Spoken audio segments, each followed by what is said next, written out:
Hare Krishna, welcome to this episode of Bhagavad Gita. In today's episode, we will be studying chapter 7, text 10 of the Bhagavad Gita, the seed of all existences. Right, we will say our Mangalacharan prayers and then we will quickly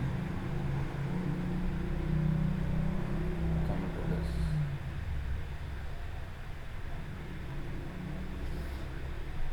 Om Namo Bhagavate Vasudevaya. Om Namo Bhagavate Vasudevaya. Om Namo Bhagavate Vasudevaya. Om Jnanatimirandhasya Jnananjana Shalakaya Chakshurunmilitam Yena Tasmai Shri Gurave Namaha. Shri Chaitanya Manobhishtam Sthapitam Yena Bhutale Swayam Rupaha Kadamaham Dadati Swapadantikam Vandeham Shri Guru Shri Yuta Padakamalam Shri Gurun Vaishnavamscha Shri Rupam Sagrajatam Sahagana Raghunathanvitam Tam Sujeevam Sadvaitam Savadhutam Parijana Sahitam Krishna Chaitanya Devam Shri Radha Krishna Padan Sahagana Lalita Shri Vishakhanvitamscha He Krishna Karuna Sindho Dinabandho Jagatpate Gopesha Gopika Kanta Radha Kanta Namostute Tapta Kanchana Gaurangi Radhe Vrindavaneshwari Vrishabhanu Sute Devi Pranamami Hari Priye Vancha Kalpatarubhyascha Kripa Sindhubhya Evacha Patitanam Pavanebhyo Vaishnavebhyo Namo Namaha Namo Vishnupadaya Krishna Presthaya Bhutale Srimate Bhaktivedanta Swaminiti Namine Namaste Saraswati Deve Gauravani Pracharine Nirvishesha Sunyavadi Paschatya Deshatarine Jai Shri Krishna Chaitanya Prabhu Nityananda Shri Advaita Gadadhara Shri Vasadi Gaura Bhakta Vrinda Hare Krishna Krishna Krishna Hare Hare Hare Rama Rama Rama Hare Hare.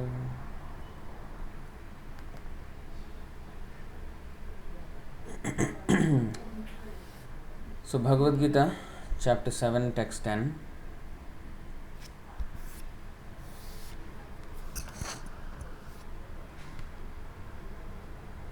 Bijam mam sarvabhutanam Vidhi partha sanatanam buddhir buddhimatamasme tejas tejasvinamaham. So it's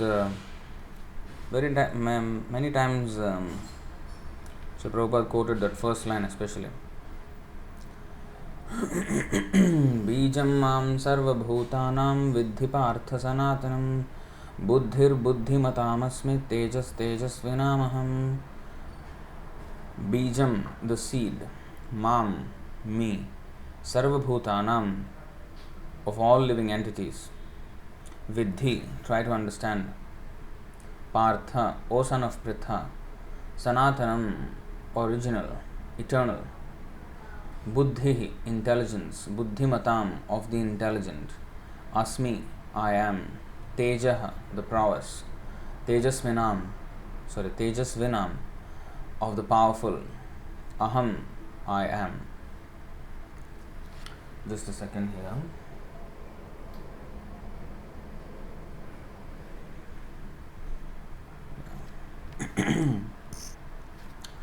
Translation and purport by His Divine Grace A.C. Bhaktivedanta Swami Srila Prabhupada Ki Jai. O son of Pritha, know that I am the original seed of all existences, the intelligence of the intelligent, and the prowess of all powerful men. Purport. Bijam means seed. Krishna is the seed of everything. There are various living entities, movable and inert. Birds, beasts, men, and many other living creatures are moving living entities. Trees and plants, however, are inert. They cannot move, but only stand. Every entity is contained within the scope of 8,400,000 species of life. Some of them are moving and some of them are inert. In all cases, however, the seed of their life is Krishna. As stated in Vedic literature, Brahman, or the Supreme Absolute Truth, is that from which everything is emanating. Krishna is Parabrahman, the Supreme Spirit. Brahman is impersonal and Parabrahman is personal. Impersonal Brahman is situated in the personal aspect that is stated in the Bhagavad Gita. That means the impersonal aspect is dependent on the personal aspect. It rests on the personal aspect. Brahmano hi pratisthaham. The exact verse is 14:27. Brahmano hi pratisthaham. First line. I am the basis of the impersonal Brahman. Pratishtha means to be firmly situated. And pratishtha aham. Aham means I, me. So the Brahmana, the Brahmajyoti is situated on the body of Krishna, or in other words, it's emanating from the body of Krishna. The source of Brahmajyoti is Krishna. So that is the point here. When it is said, impersonal aspect, impersonal Brahman is situated in the personal aspect. That is stated in the Bhagavad Gita. Therefore, originally, Krishna is the source of everything. He is the root. As the root of a tree maintains the whole tree, Krishna, being the original root of all things, maintains everything in this material manifestation. This is also confirmed in the Vedic literature, Katha Upanishad 2.2.13. Nityo nityanam chetanash chetananam eko bahunam yo vidadhati kaman. He is the prime eternal among all eternals. He is the supreme living entity of all living entities, and He alone is maintaining all life. One cannot do anything without intelligence, and Krishna also says that He is the root of all intelligence. Unless a person is intelligent, he cannot understand the Supreme Personality of Godhead, Krishna. So, this verse is echoing the similar principles of the last two verses, 7.8 and 7.9. And it has been a long time since the background is yellow in color. But last Sunday we did have Bhagavad Gita class, and I think two Sundays before that we had been having this Harinam Chintamani sessions for so long. So now finally we are back to the Bhagavad Gita. So in the previous two verses, they say Rasoham Apsu Kaunteya. So how is he the taste of water, and how he is the light of the sun and the moon, the Om in the Vedic mantras, and sound in ether, ability in man. Then he is the original fragrance of the earth. He is the heat in fire. He is the life of all that lives, and he is the penance of all the ascetics. And now he is saying in today's verse, Bijam Mam Sarva Bhutanam. So he is the seed of all existences, and he is the intelligence of the intelligent and the prowess of all powerful men. Now 7.11 also, I think we can maybe do 7.11 also. In fact, maybe even 7.12, because it is echoing the same principle now.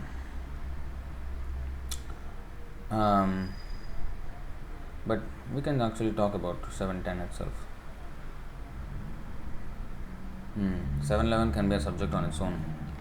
So we will just talk about 7.10. So Bijam Mam Sarva Bhutanam Vidhi Partha Sanatanam Buddhir Buddhimatam Asmi Tejas Tejasvinamaham. Now seed means, of course, there are 4 types of births. 4 types of births. You know that?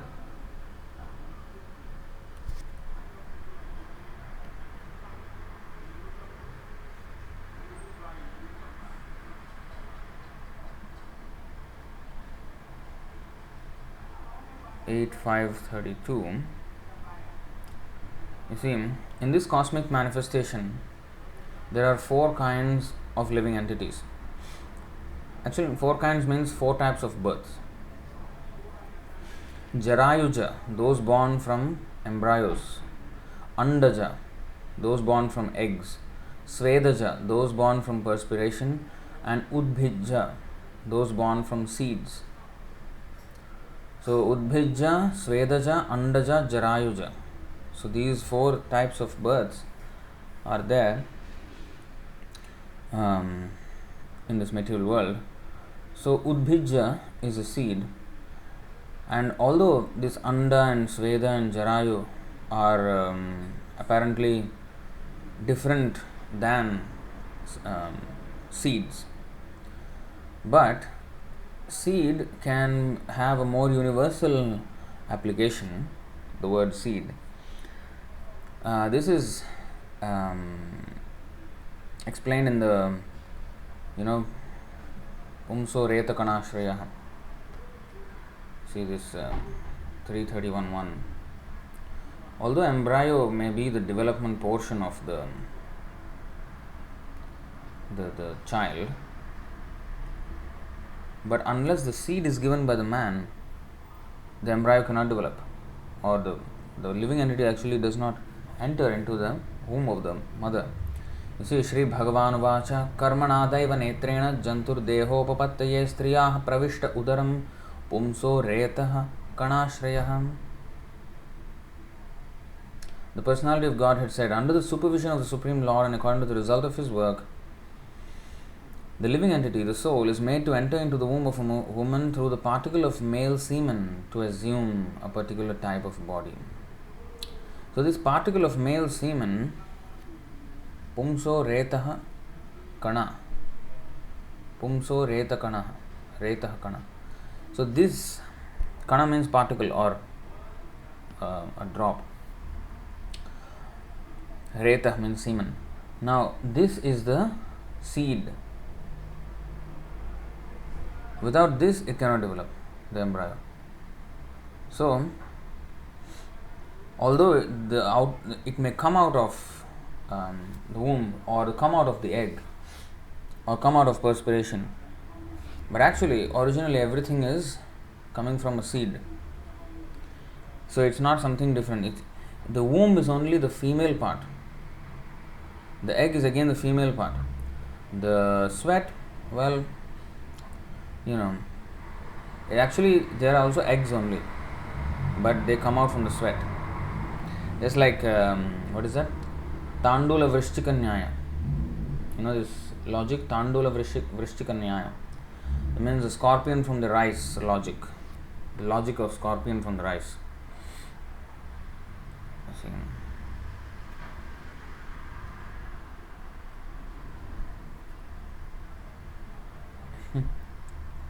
Wait a second.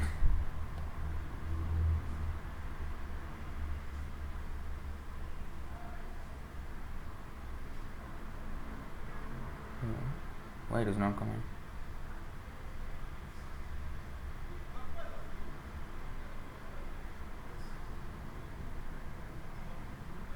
(14.3) Bhagavad Gita. Okay. Anyway, it is here. Let me see why I am not getting the Sanskrit right. It's not even mentioned here.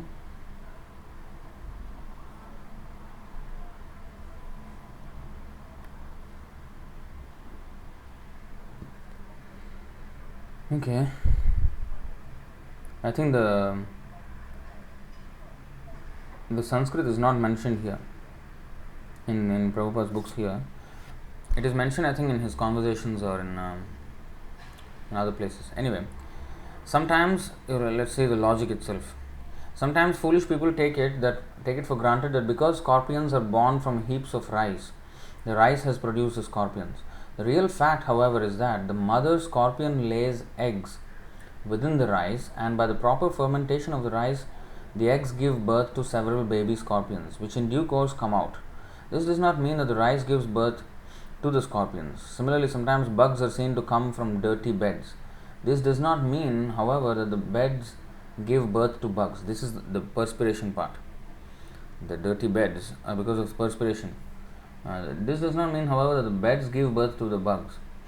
It is the living soul that comes forth, taking advantage of the dirty condition of the bed. There are different kinds of living creatures. Some of them come from embryos, some from eggs, some from the fermentation of perspiration. Different living creatures have different sources of appearance, but one should not conclude that matter produces such living creatures. You see, the example cited by materialists that trees automatically come from the earth follows the same principle. Taking advantage of a certain condition, a living entity comes from the earth. According to the Brihadaranyaka Upanishad, every living entity is forced by divine superintendence to take a certain type of body according to his past deeds. There are many varieties of bodies, and because of a divine arrangement, a living entity takes bodies of different shapes. When a person thinks, I am doing this and I am, the I am does not refer to the body. It refers to something more than the body or within the body. So anyway, here again it is said, material scientists sometimes suggest that the tendencies of male and female bodies cause their union, and that this is the cause of the birth of the child. But since the Purusha, according to Sankhya philosophy, is always unaffected, where does the tendency to give birth come from? So anyway, there's a long purport, but we have touched upon the point, a very important point here. And if you can share this live stream with the rest of the devotees, maybe they can join, because today we started very, very late, so they might not know. So please share it with others if you can. So now, important point to note: Udbhijya, Svedaja, Andaja, Jarayuja. Now, either they are like Jarayu, womb is from the female part, egg is from the female part. Perspiration is not even from the female part. The eggs, which are from the female part, are, taking advantage of the perspiration, another condition, an external condition, and because of that is coming out. And the rice from the scorpion from the rice, logic, Tandula Vrishchika Nyaya. So that is also same. It is the eggs actually.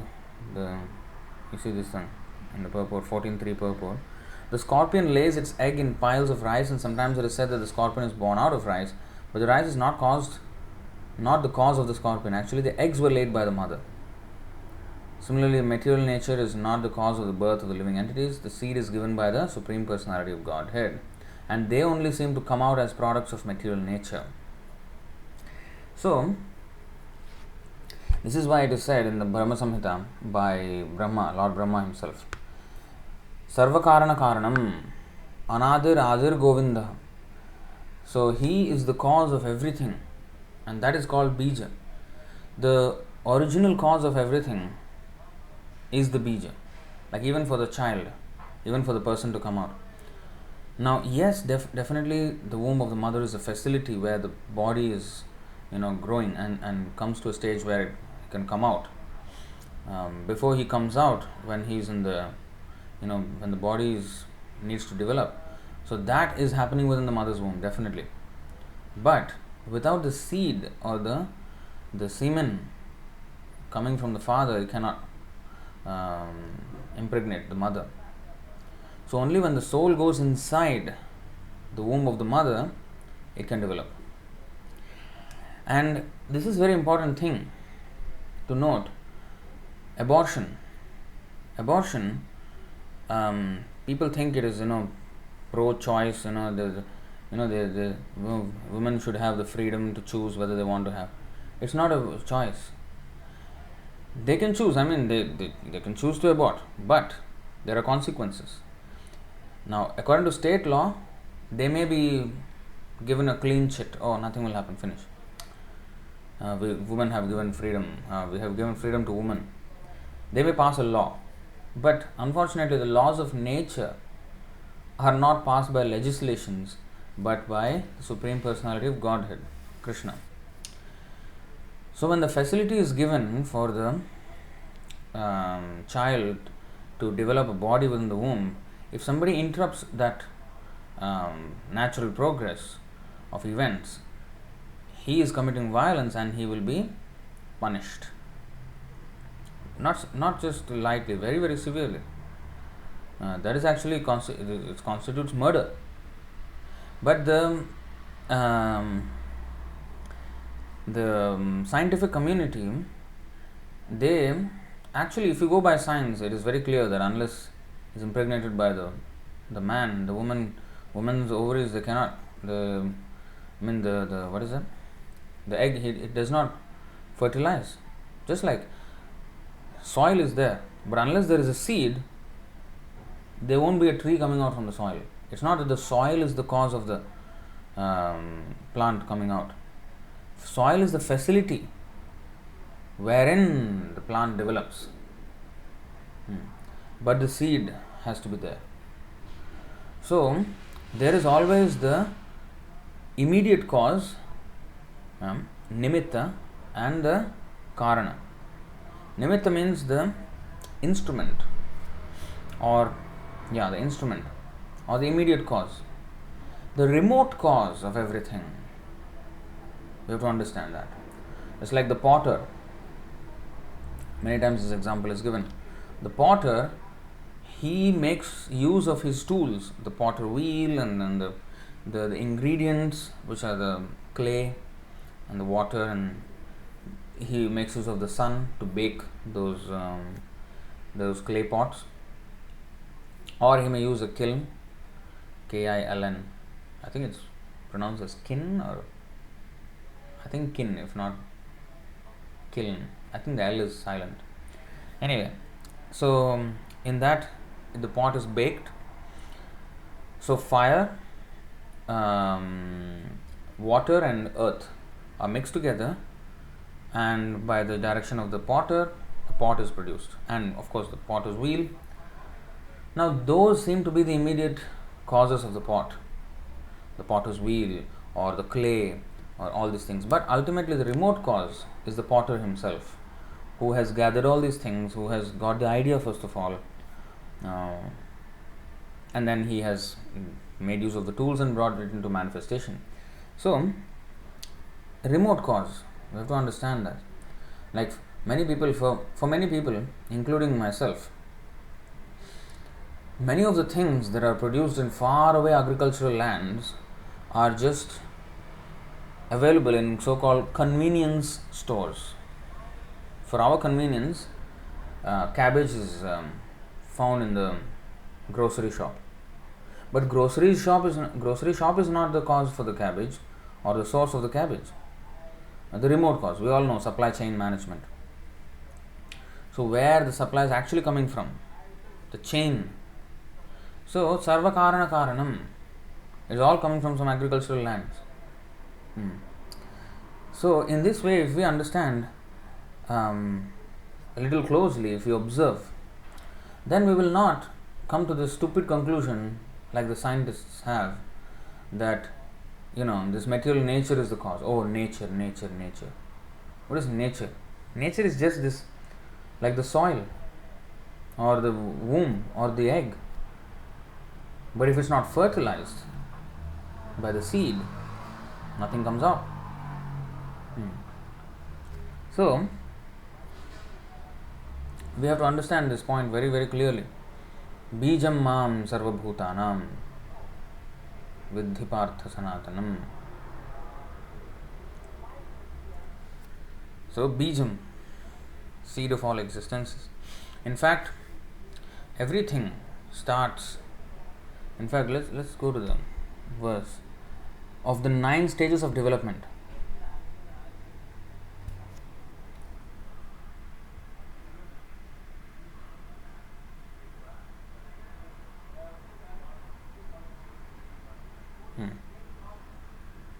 You see, 11:22-47 Srimad Bhagavatam. Nisheka garbha janmani balya kaumara yauvanam vayo madhyam jara mrityur ityavasthas nava. Nava means 9. Okay, we know that there are, usually we say 6 stages of the body, right? Birth, growth, staying for some time, producing byproducts, dwindling and vanishing. Now here 9. Impregnation, gestation, two stages are before even birth. And then birth, infancy, childhood. So the childhood, which is growth, is divided into two: infancy and childhood. Youth, middle, old age, and death are the 9 ages of the body. And this is very, very granular and specific. And impregnation is the first stage. Impregnation means the seed is planted into the womb or the egg or the soil. Then gestation, when actually it develops slowly, like in the womb it develops in the form of fetus, or in the form of a seed it grows into the sapling, like that. So and then birth. So before birth there is also already a stage of life. So birth is not the beginning. Birth is not the beginning. So when Krishna says, I am the seed of all existences, so that means when the baby is in the womb, of course it's a baby, it's alive, it's one of the stages of life. So the so-called abortionists, they say, oh, this is just a clump of cells. What, you getting tumor or what? You having a stomach tumor? Is it a tumor? It's not just a clump of cells, it's a living entity inside growing. And why does the lump of cells have a shape of a human? This is absolute rubbish. You know what happened? I seriously want to make a video now. It's just time, See, recently, just 2-3 days ago, the news came out from US. I think it was in Washington or something. So now, what happened? This one of the activists who was pro-life, that means they are into anti-abortion. So in her house there were frozen babies, about 4 or 5 of them, and they were actually fetuses, but well-developed fetuses, very well-developed fetuses. That means they were aborted much later, way into advanced pregnancy. I don't know how they did it, but I did not have the heart to go and see the real pictures. One YouTube video, there was this one man, he was reporting this, and he blurred out those pictures on the screen. So I did not see the full. I don't want to see. So what the condition is that the condition of those babies was that they had extremely painful expressions on their faces, and in that stage they were frozen. They were aborted, and they had these very painful experiences. And he said, I will not show this on the screen because you will have nightmares after this.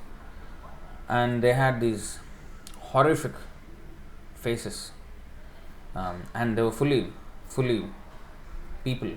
Okay, they are babies, and they were those frozen babies are in the house of this pro-life activist, anti-abortion activist, because she actually collected it from some hospital somewhere. Somebody actually, some abortion clinic. The employees of an abortion clinic, they were horrified to see the child like that, and then they gave those dead bodies to this pro-life, so that maybe it will be for use in her propaganda for the cause. So because the thing is that this pro-life activist or anti-abortion activist, she wanted to show the world, if you look at these faces, you will never say abortion is just, it's just a woman's right. No, because it's pain. You can see the very pain in this child's face. Extreme pain, torture. When somebody dies out of torture and the face is full of horrifying experience. So that is what the children's faces look like.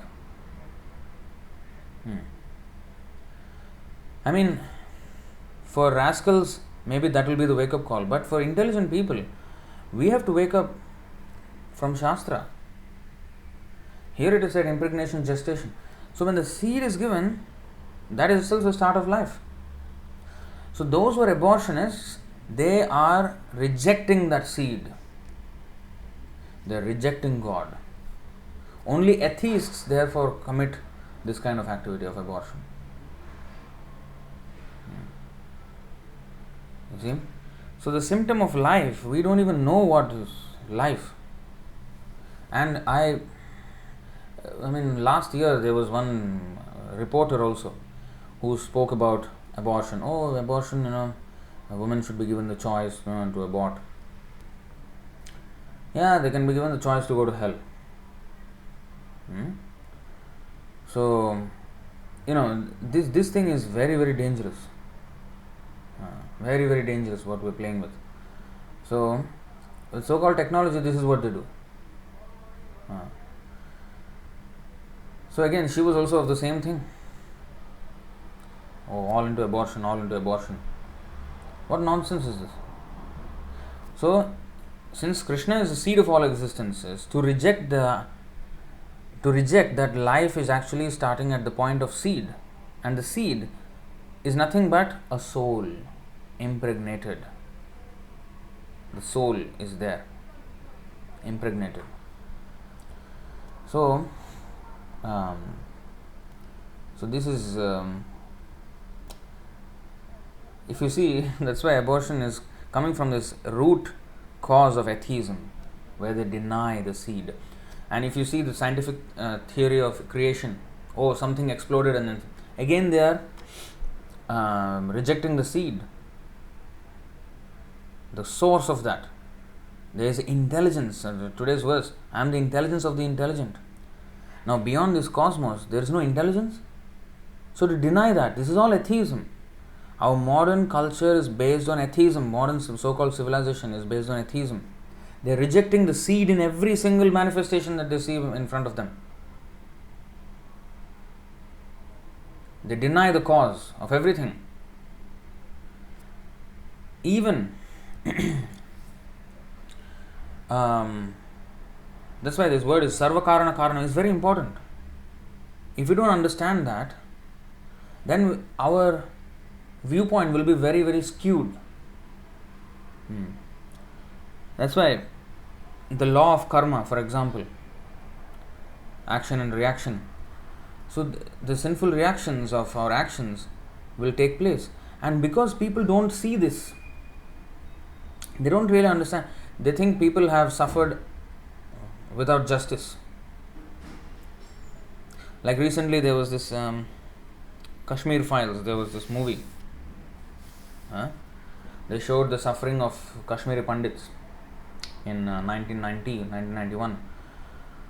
While, of course, I have not watched that movie, but what I heard was they suffered gruesome attacks from this, and they were killed mercilessly by the people there, the Muslims in Kashmir. Now, while that is certainly painful to even listen to, the kind of things that they went through, but and also after that, it was not even publicized in Indian media. It was all hidden.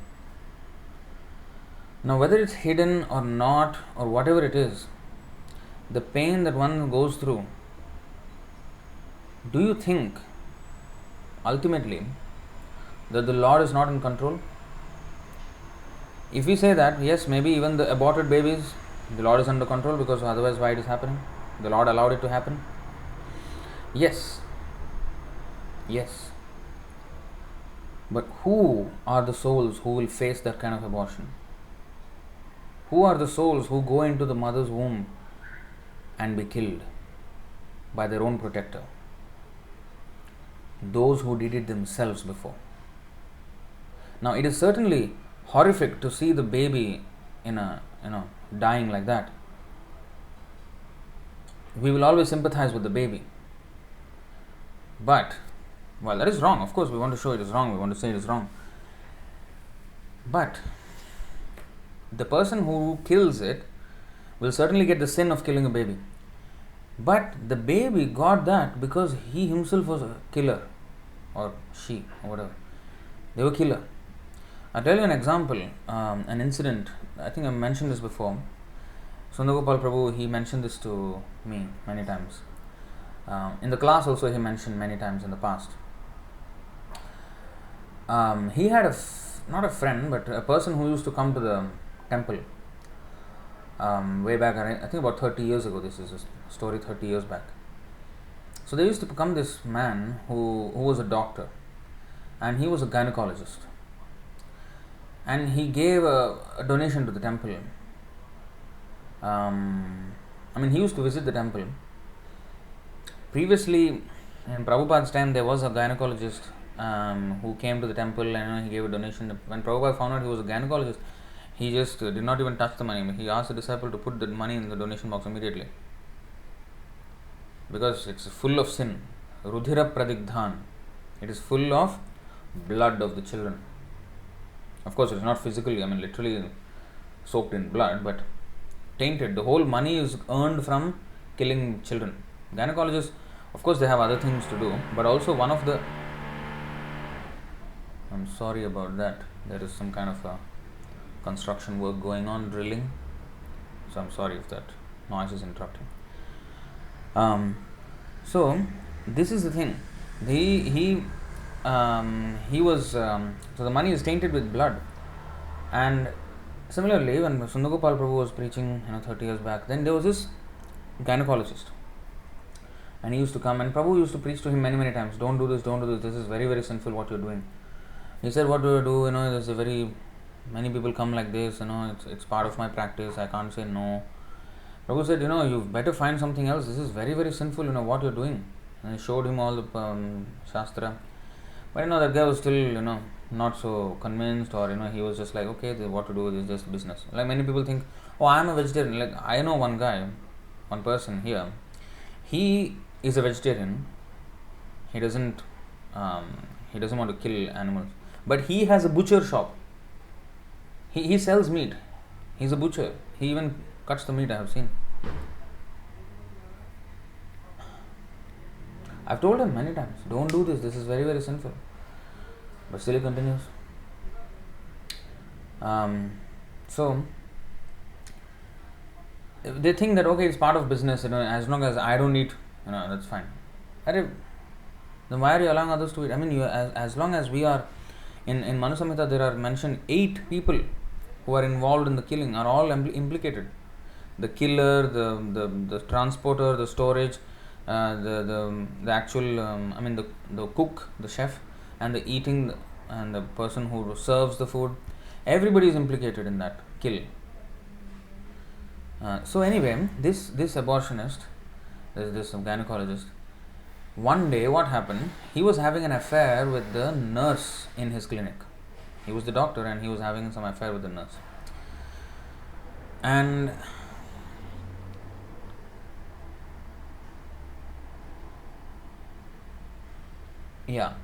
what happened, his wife came to know about this, and then she committed suicide by killing herself and also their child.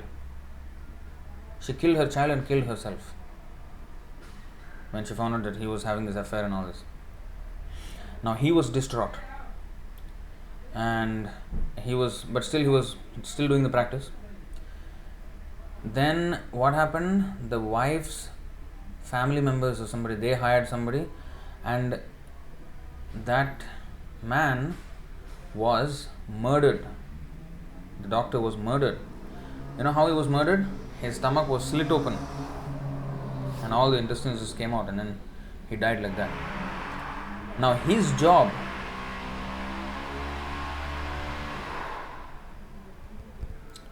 so his job was to cut open stomach, or rather abort pregnancies, and his own stomach was cut, his family was destroyed, everything.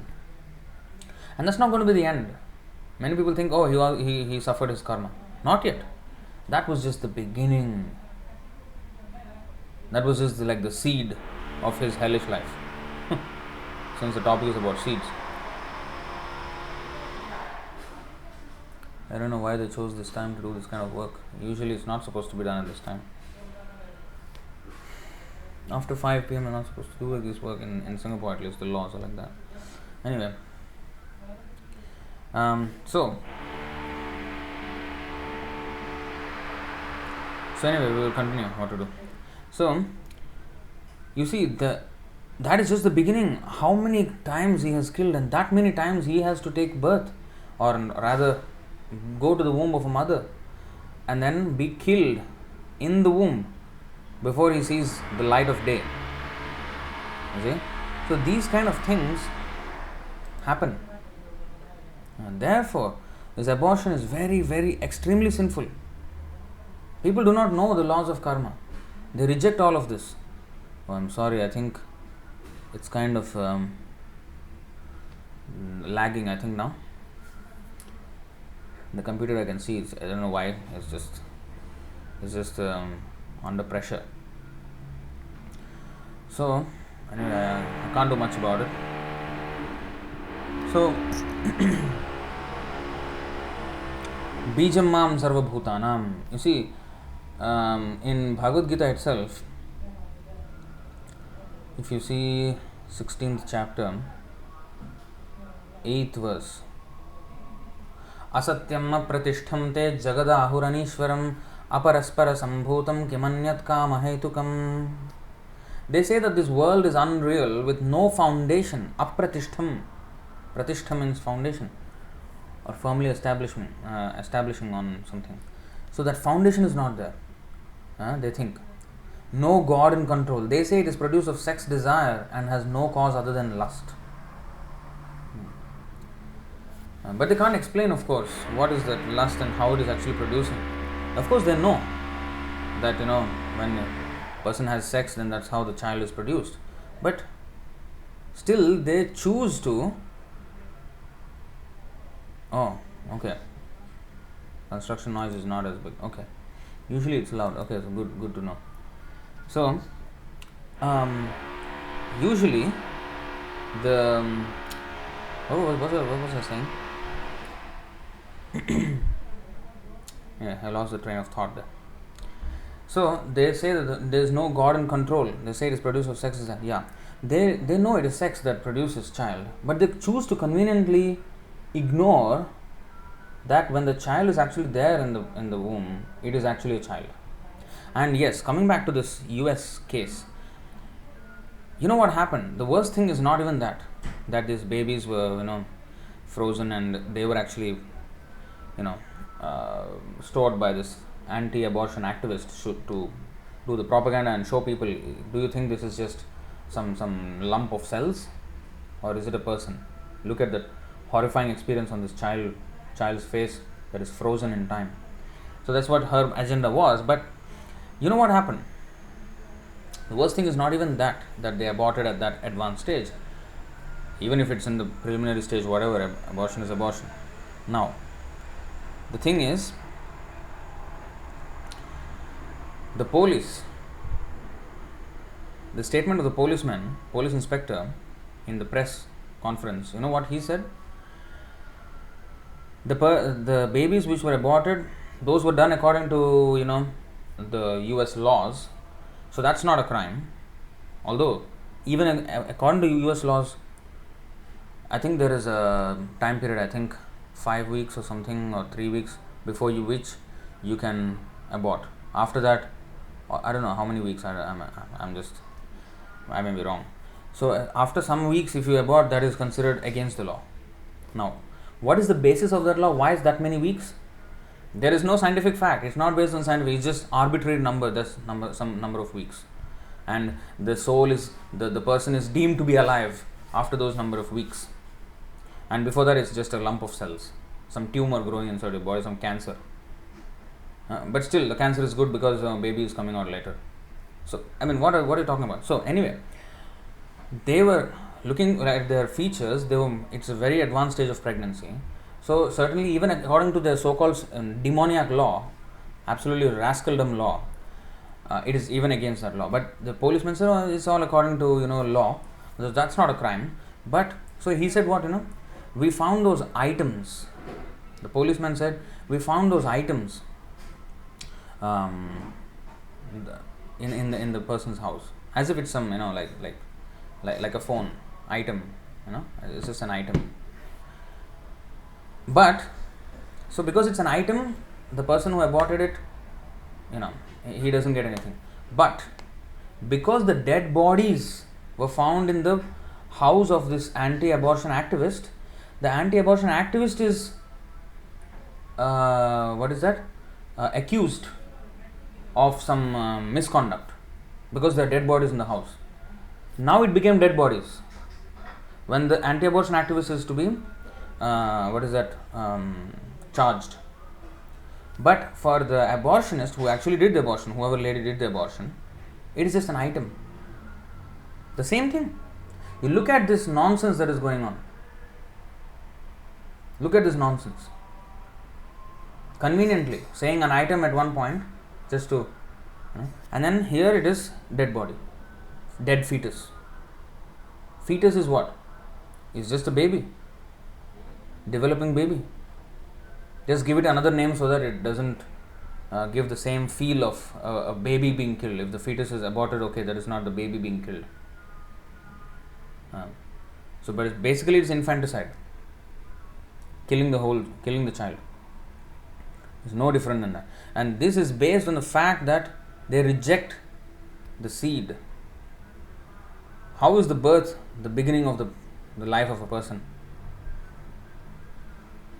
And I had this question myself in another issue. So I was thinking, if birth is not the beginning, right? We understand. The impregnation, the conception is the point at which the soul enters. So, why are we taking the time of birth to be very important? And if it's 1 minute astrologically, if we calculate, we are taking the 1 minute later or 2 minutes later or 5 minutes earlier or something like that. If the time is calculated wrongly, then the whole person's life is calculated wrongly. So why the time of birth is so important when actually the time of conception should be more important, because that is when the soul has entered the body. Started to take on this body. So I was thinking, why? For I think a couple of years or something. Then I read somewhere in Prabhupada's, I don't know where. I don't know if it's in books or some of the conversation or some of the essays, or I don't know where in Prabhupada's works, that it is the birth is calculated because it is the time when the soul is independently existing, whereas even in the womb it is connected with that tissue of placenta from the mother. Only when it is separated from that is calculated as birth. And that is the time that should be noted, and that is the time according to which it is calculated. So that when he has a separate existence and not dependent on, of course he is still dependent, he will take the milk from the mother and all that, nourishment from the mother, but he is disconnected, the tissue, the body is disconnected, and it is existing as a separate organism on its own. So that is calculated, and based on that it is all calculated. See? So this is why the birth is important. When the living entity is living separately without the feeding of the mother through the placenta. So that is the calculation for birth. So that is there. So then that question was answered. But anyway, the soul is always living, right? And even before the pregnancy, even before the conception, the soul was living. He was just somewhere else, that's all. And when the soul was, impregnated, and then he entered into this body. So in this way, there is information. So if we just understand this one line, Bijam Mam Sarva Bhutanam, I am the seed. In fact, in the 14.4 also he explains. Let's see 14.3. You see again, Mama Yonir Mahad Brahma Tasmin Garbham Dadhamyaham Sambhavah Sarva Bhutanam Tato Bhavati Bharata. The total material substance called Brahman. Material substance is also called Brahman. Is the source of birth, and it is that Brahman that I impregnate. making possible the births of all living beings, O son of Bharata. So unless the father gives the seed, the mother cannot produce the body. So here next, Sarva Yonishu Kaunteya. Yoni means, again, here it is mentioned as Sarva Yonishu means on all species of life, but actually Yoni means the womb. So the source of births of all living entities, which whether it's egg or whichever way, or whether it's womb or whatever. So Sarva Yonishu Kaunteya Murtayah Sambhavanti Yaha. All forms of life. Sarva Yonishu. Tasam Brahma Mahadyonir. Mahadyonir means the big yoni, which is the universe, the material substance. Aham Bija Pradah Pita. I am the seed giving father. Bija Pradaha.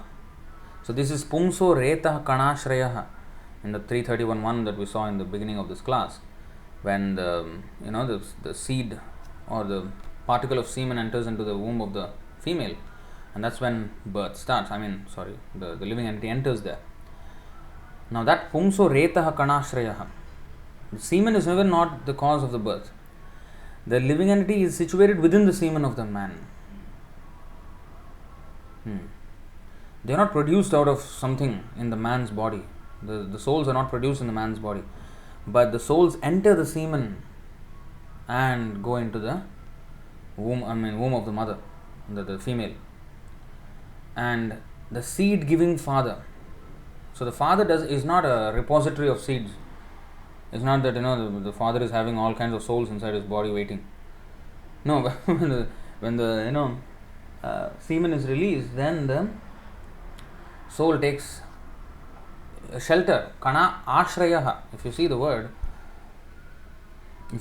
again, you see again. Okay, let's see.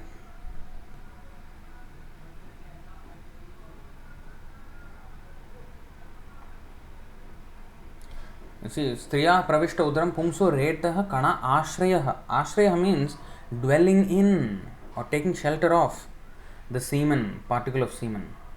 That means the semen itself is also not the cause of the life. We should understand that. The semen is another material thing. It's just concentrated blood. So how can blood be the cause of life? It's not.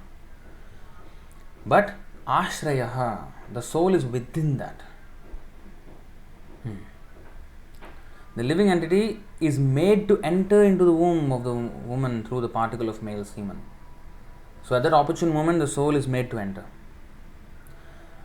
So, during sexual intercourse, the soul enters the semen, and then. So, it's not that always the souls are within the man's body. No. That is also not there. So, just like here actually there is a plant. It was actually, an interesting thing. A little bit of a sad thing as well. That pot, we have some pots here, Tulsi Maharani we have. So one of the pots, the Tulsi Maharani, because of the sunlight, she bent like that. And the devotees put one stick so that the Tulsi Maharani grows straight instead of like that. So put a stick, planted into the pot, and then it was left there. Now what happened? Something very interesting happened. Actually, I wanted to make a TikTok of it. The only reason I did not make it because the Tulsi plant, left the body. So what happened? The stick was planted, and then the Tulsi Maharani was okay, growing, but then after few weeks, there was from the stick, there were small leaves coming out. Small leaves. Then slowly it became bigger and bigger and bigger. And then it grew into this small leaves. And then they grew bigger. And they became big leaves. Now the leaves are this big. From that small stick, this big and then this fat. I was thinking it's a mango. But the leaves don't look like mango. They are way more broader than a mango leaf. And I can see it now here itself.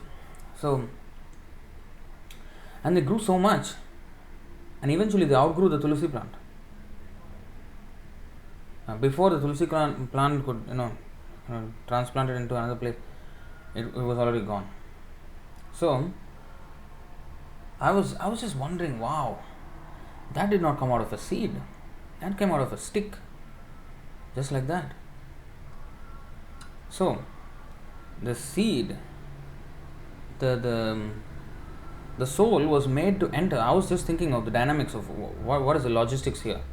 How did the soul come into the stick and then just grew like that without a seed? And that's where grafting is all about also. I mean, the grafting, and then from one tree there are different trees coming out. The kind of things also they do. So it's not a new thing, but for me, I mean, just witnessing it like that in front of my eyes, so that was and the leaves were growing very, very quickly. They outgrew the whole tulsi plant, and blocking the entire sunlight for the tulsi plant. It was that was a bit sad, and that's the reason why I did not make that video.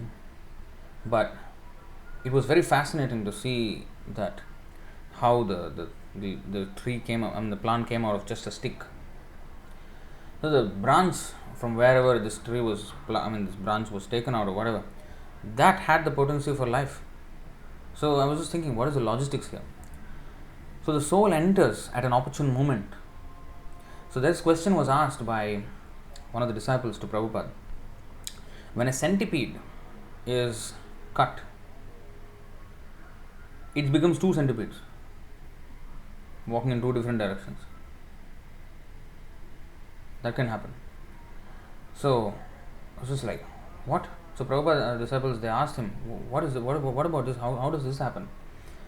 No, at that time the soul enters the new thing at the opportune moment. So it happens in such split second at that moment.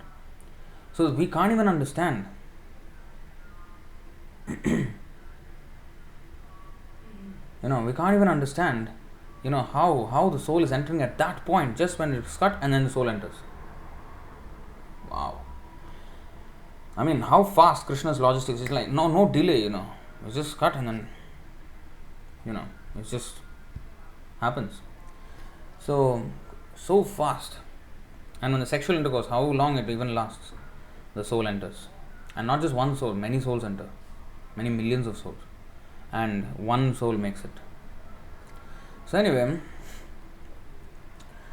so these are the things. The soul takes shelter of the semen.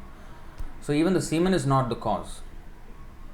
The seed. That's why the word here is bijam.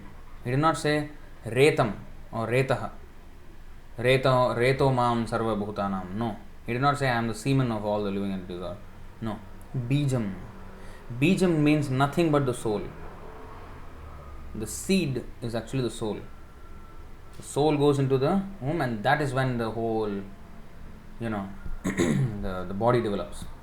It enters the material substance. So similarly, the material substance, this whole material world, the souls enter and then they develop bodies, material bodies.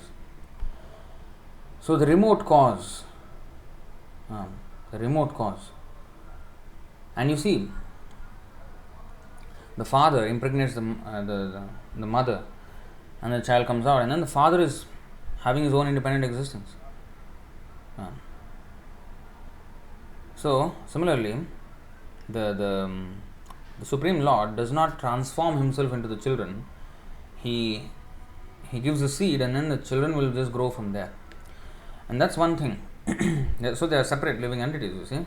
So father and son, that example is given. So the God, he is origin of everything, but he does not transform into everything. The Mayavadi philosophy is that he transforms into everything, as if the father transforms into son. There was this movie way back before my Krishna consciousness, MBBS, I think Munna Bhai, this Bollywood movie. And there was this comedian, he used to say, he has one dialogue in that. He plays with the knife, some all kind of, and then he says, 6 foot ka aadmi ko 2 foot ka 3 bana dunga. That means I will, with my knife, a 6 foot man, I will chop him up into three people of 2 feet each. So, but that is not that's not how it happens, right? You know, it's not that the father becomes a 6 foot father becomes 2 feet children. That's not how it happens. That is exactly according to, I mean, exactly opposite the way a doctor should. I mean, a doctor understands. So the title of the movie itself was MBBS, which is the doctor's degree, and then the comedian says, "I will make this 6 foot man into 2 feet children." So that's against MBBS. I mean, that's against the human anatomy. So anyway, if the Mayavadi's philosophy is exactly like that, so they're actually like jokers in one sense. They are saying that the father will become the children, like many children. So the Lord does not distribute himself like that. It's not like one paper and then you tear it into many pieces and now it's all pieces of paper and it's not, the original paper is gone. And that's not how it happens. So he's a bijam, seed gives and he gives and then the body develops and then he's a separate individual. So that's one thing. Another thing, seed. Now in the seed stage, the size is very small.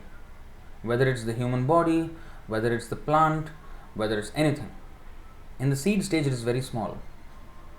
Similarly, when the universes come out, the universes themselves,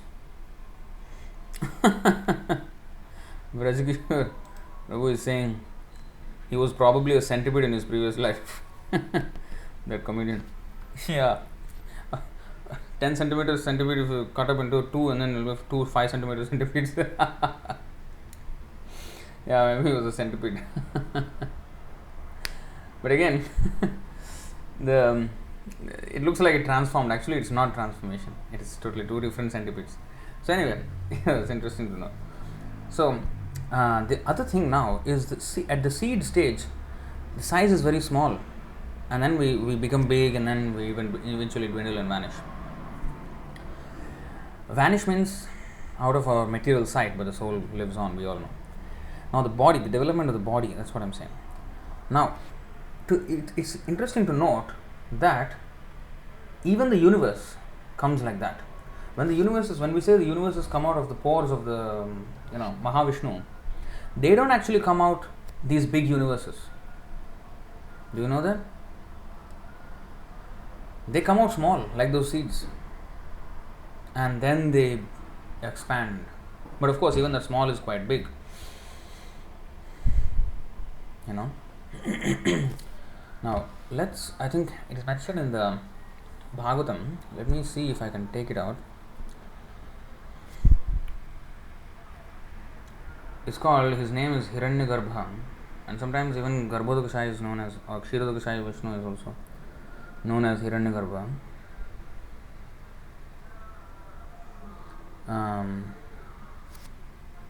Now what is that word?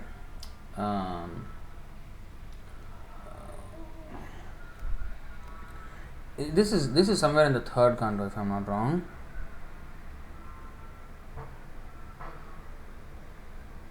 Let me see if I can find something.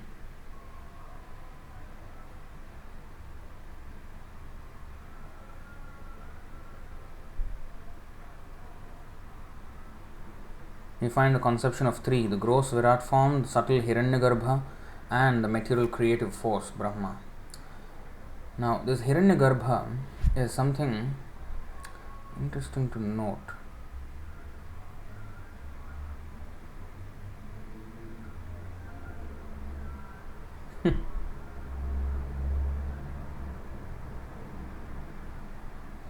One dissolution is at the end of the Brahma's day.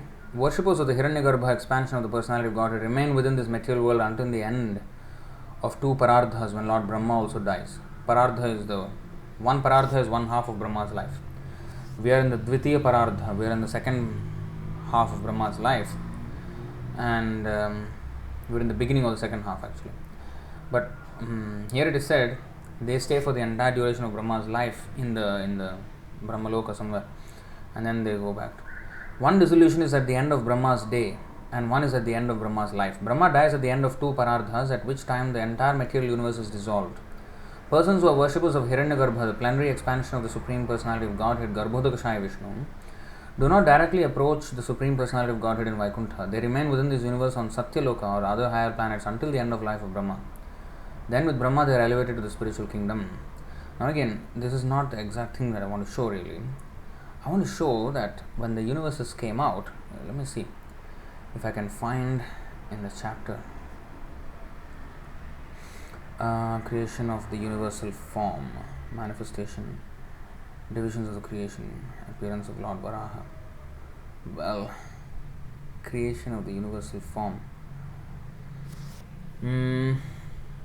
divisions of creation, Brahma's prayers.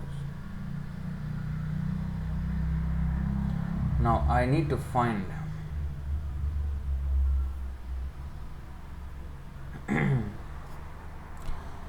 now this is an important point actually. Parshuram Prabhu is saying in the comment section, through rain soul goes inside body. If some of you can find that quote, that place where the universes are like small golden Hiranya something, and that's how they first come out and then they expand.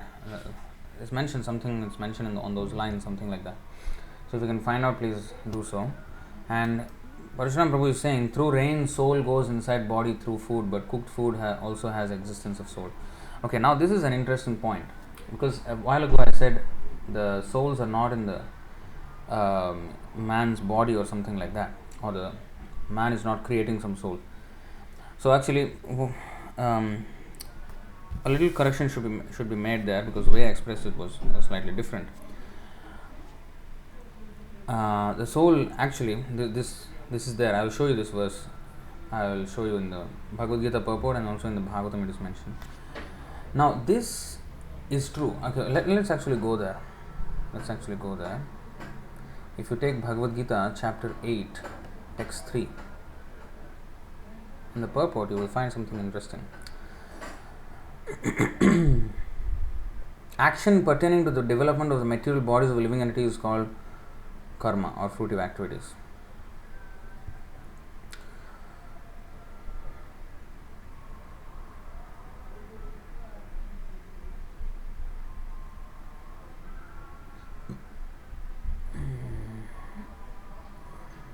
Okay. According to his identification with material or spiritual nature, he receives a material or spiritual body. In material nature, he may take a body of any of the 8.4 million species of life, but in the spiritual nature, he has only one body. That's interesting. In material nature, he is manifested sometimes as a man, demigod, animal, beast, bird, etc. according to his karma. Here, the Chandogya Upanishad describes the Vedic sacrificial process. On the sacrificial altar, 5 kinds of offerings are made into 5 kinds of fire. The 5 kinds of fire are conceived of as the heavenly planets, clouds, the earth, man and woman. And the 5 kinds of sacrificial offerings are faith, the enjoyer on the moon, rain, grains and semen. In the process of sacrifice, the living entity makes specific sacrifices to attain specific heavenly planets and consequently reaches them. When the merit of sacrifice is exhausted, the living entity descends to earth in the form of rain, then takes on the form of grains, and the grains are eaten by man and transformed into semen, which impregnates a woman, and thus the living entity once again attains the human form to perform sacrifice, and so repeat the same cycle. In this way, the living entity perpetually comes and goes on the material path. The Krishna conscious person, however, avoids such sacrifices. He takes directly to Krishna consciousness and thereby prepares himself to return to God. Now, you see how the movement of the soul from the heavenly planets, when exhausted, piety is exhausted, then he descends to the earth in the form of rain. That means he does not take the form of rain, he takes shelter of the rain, and the soul comes. And it goes into the food, into the plants, in grains especially. And the soul in the grain, that is a soul there. Now, that soul comes into when it is eaten by a human, then it transformed into blood and semen. Now, the souls are also there. So, earlier I said they don't exist in and I do not know exactly how this whole thing happens.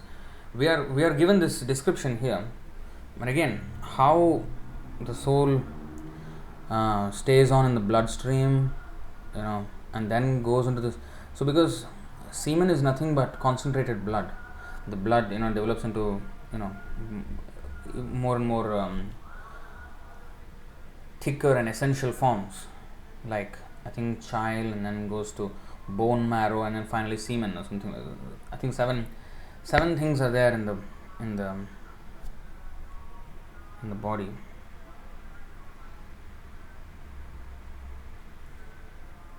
(331.4). Yeah.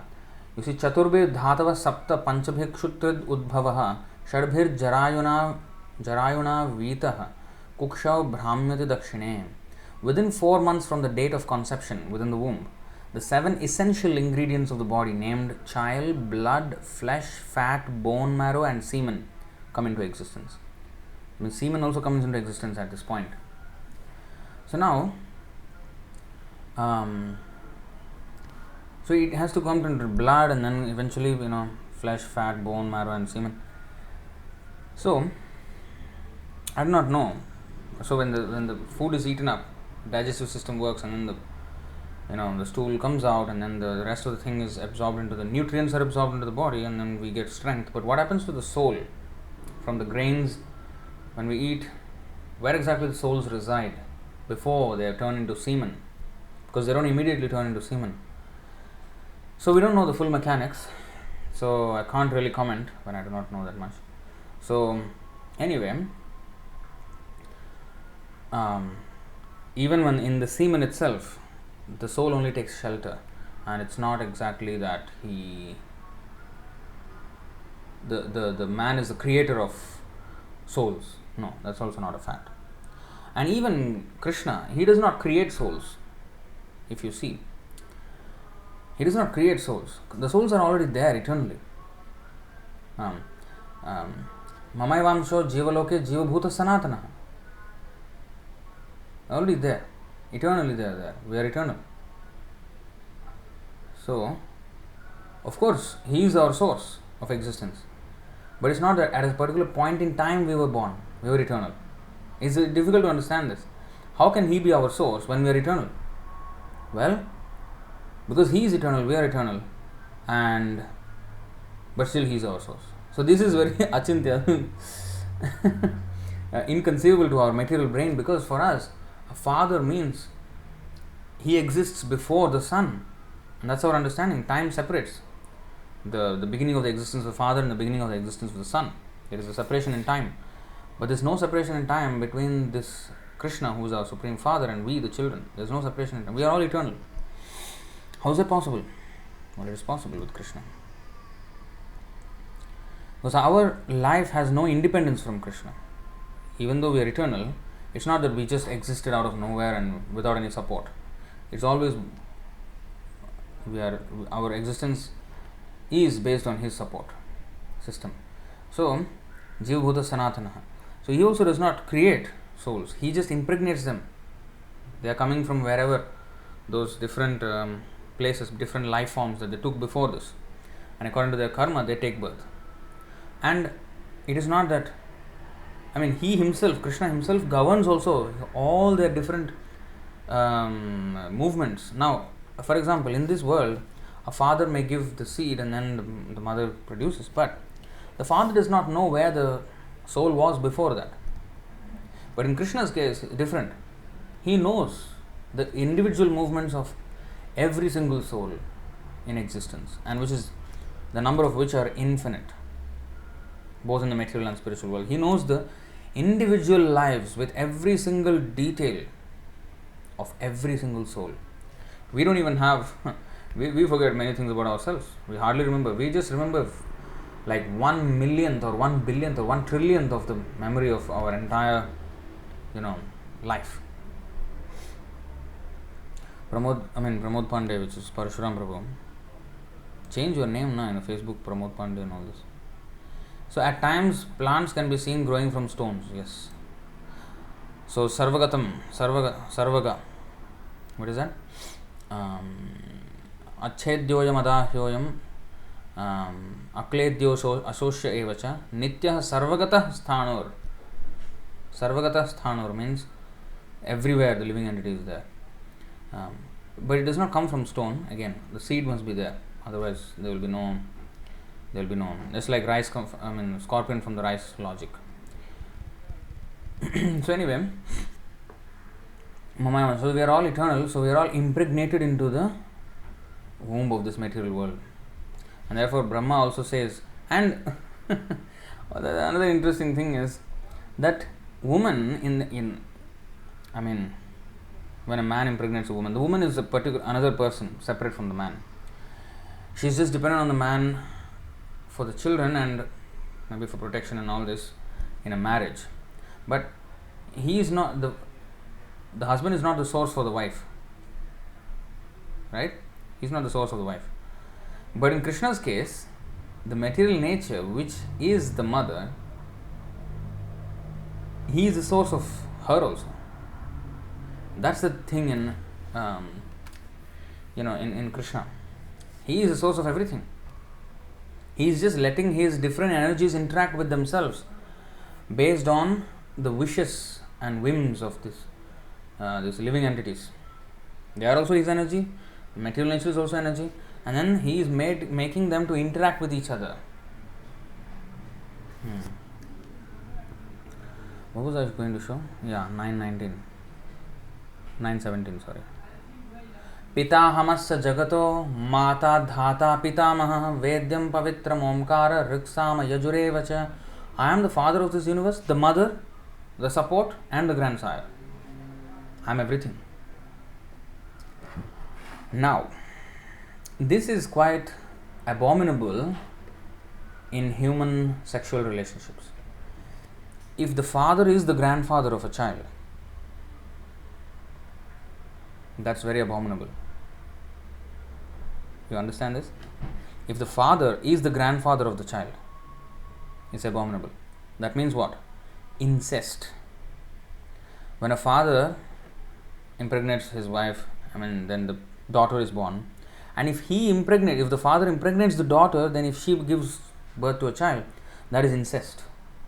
And usually they have deformities, mental, physical. So that is incest. So that is abominable in this material, in this human form of life. But in animal form of life, it's quite common. Yeah. But the Lord is the grandsire. Grandsire means, you see, grandfather. Pitamaha means grandfather. He is the father. He is the father. He's father, he's grandfather, he's mother. But that's not an incest, because nothing else exists besides the Lord. So the incest that happens, where is that coming from? It's from the Krishna only. But because it's against the dharma, it turns into very horrible product at the end. And also unfavorable sexual relationships, which is the topic of the next verse. Today is 7:10, 7:11 is that dharma viruddha bhutosmi kamosmi bharatarshabha. So unfavorable sexual relationships without marriage and not for procreation, in marriage also. So these kinds of things also give rise to varna sankara, and no Vedic ritualistic, purificatory rituals done. So then varna sankara comes out from there, unwanted population. So this is also there. But in when Krishna says, I am the grandfather, I am the father, I am the mother, because there is nobody besides him. So I am the object of knowledge, the purifier, and the syllable Om. I am also the Rig, the Sama, and the Yajurveda. So incest may be abominable here, but in Krishna it is not. In Krishna everything is good. He can do whatever he likes. So anyway, so he is the father, he is the mother, and mother has womb. So similarly, Lord Brahma is praying here, Srimad Bhagavatam 10:14. I think, if I'm not wrong, 7? No. Okay, let's see the index.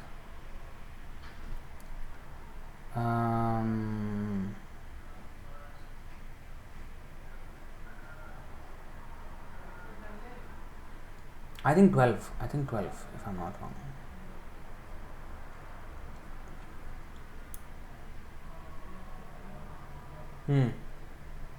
Yes, 10, 14, 12. उत्क्षेपणं गर्भगतस्य पादयोः किं कल्पते मातुर अधोक्षजागसे किमस्ति नास्ति व्यपदेशभूषितं तवास्ति कुक्षेः कियदप्यनन्तः. O Lord Adhokshaja, does a mother take offense when the child within her womb kicks with his legs? And is there anything in existence, whether designated by various philosophers as real or as unreal, that is actually outside your abdomen? Why is he saying this? Because this is after the Brahma Vimohan Leela, when Brahma offended Krishna by taking away all his cowherd boyfriends and cows. And then when he came back and saw all the cowherd boyfriends and cows were still playing, and actually he understood that all of them revealed their forms as Vishnu, 400 forms. Then he understood that, Krishna doesn't depend on anybody. He can just expand himself and play with himself. So then he understood his own mistake and he went to apologize. And all these prayers, this is one of them. He is begging forgiveness from the Lord. So my offending you, Brahma is saying, yes, I am a fool, I am a rascal to have done so, but I am just an ignorant soul, just like the child in the womb of a mother sometimes kicks. Every time, the mother feels the kicking of the child, right? But does the mother think that, hey, why are you kicking? Punch, punch. Or does the mother do that? You will kill the child. She loves the child. How can she do like that? So, of course, we are not talking about Kali Yuga nonsense mothers who abort their children. They kill their children, that's another thing. But usually, the mother enjoys the kicking. Oh, he's moving, he's kicking. So similarly, Brahma is saying, we are actually in your abdomen only. Damodara.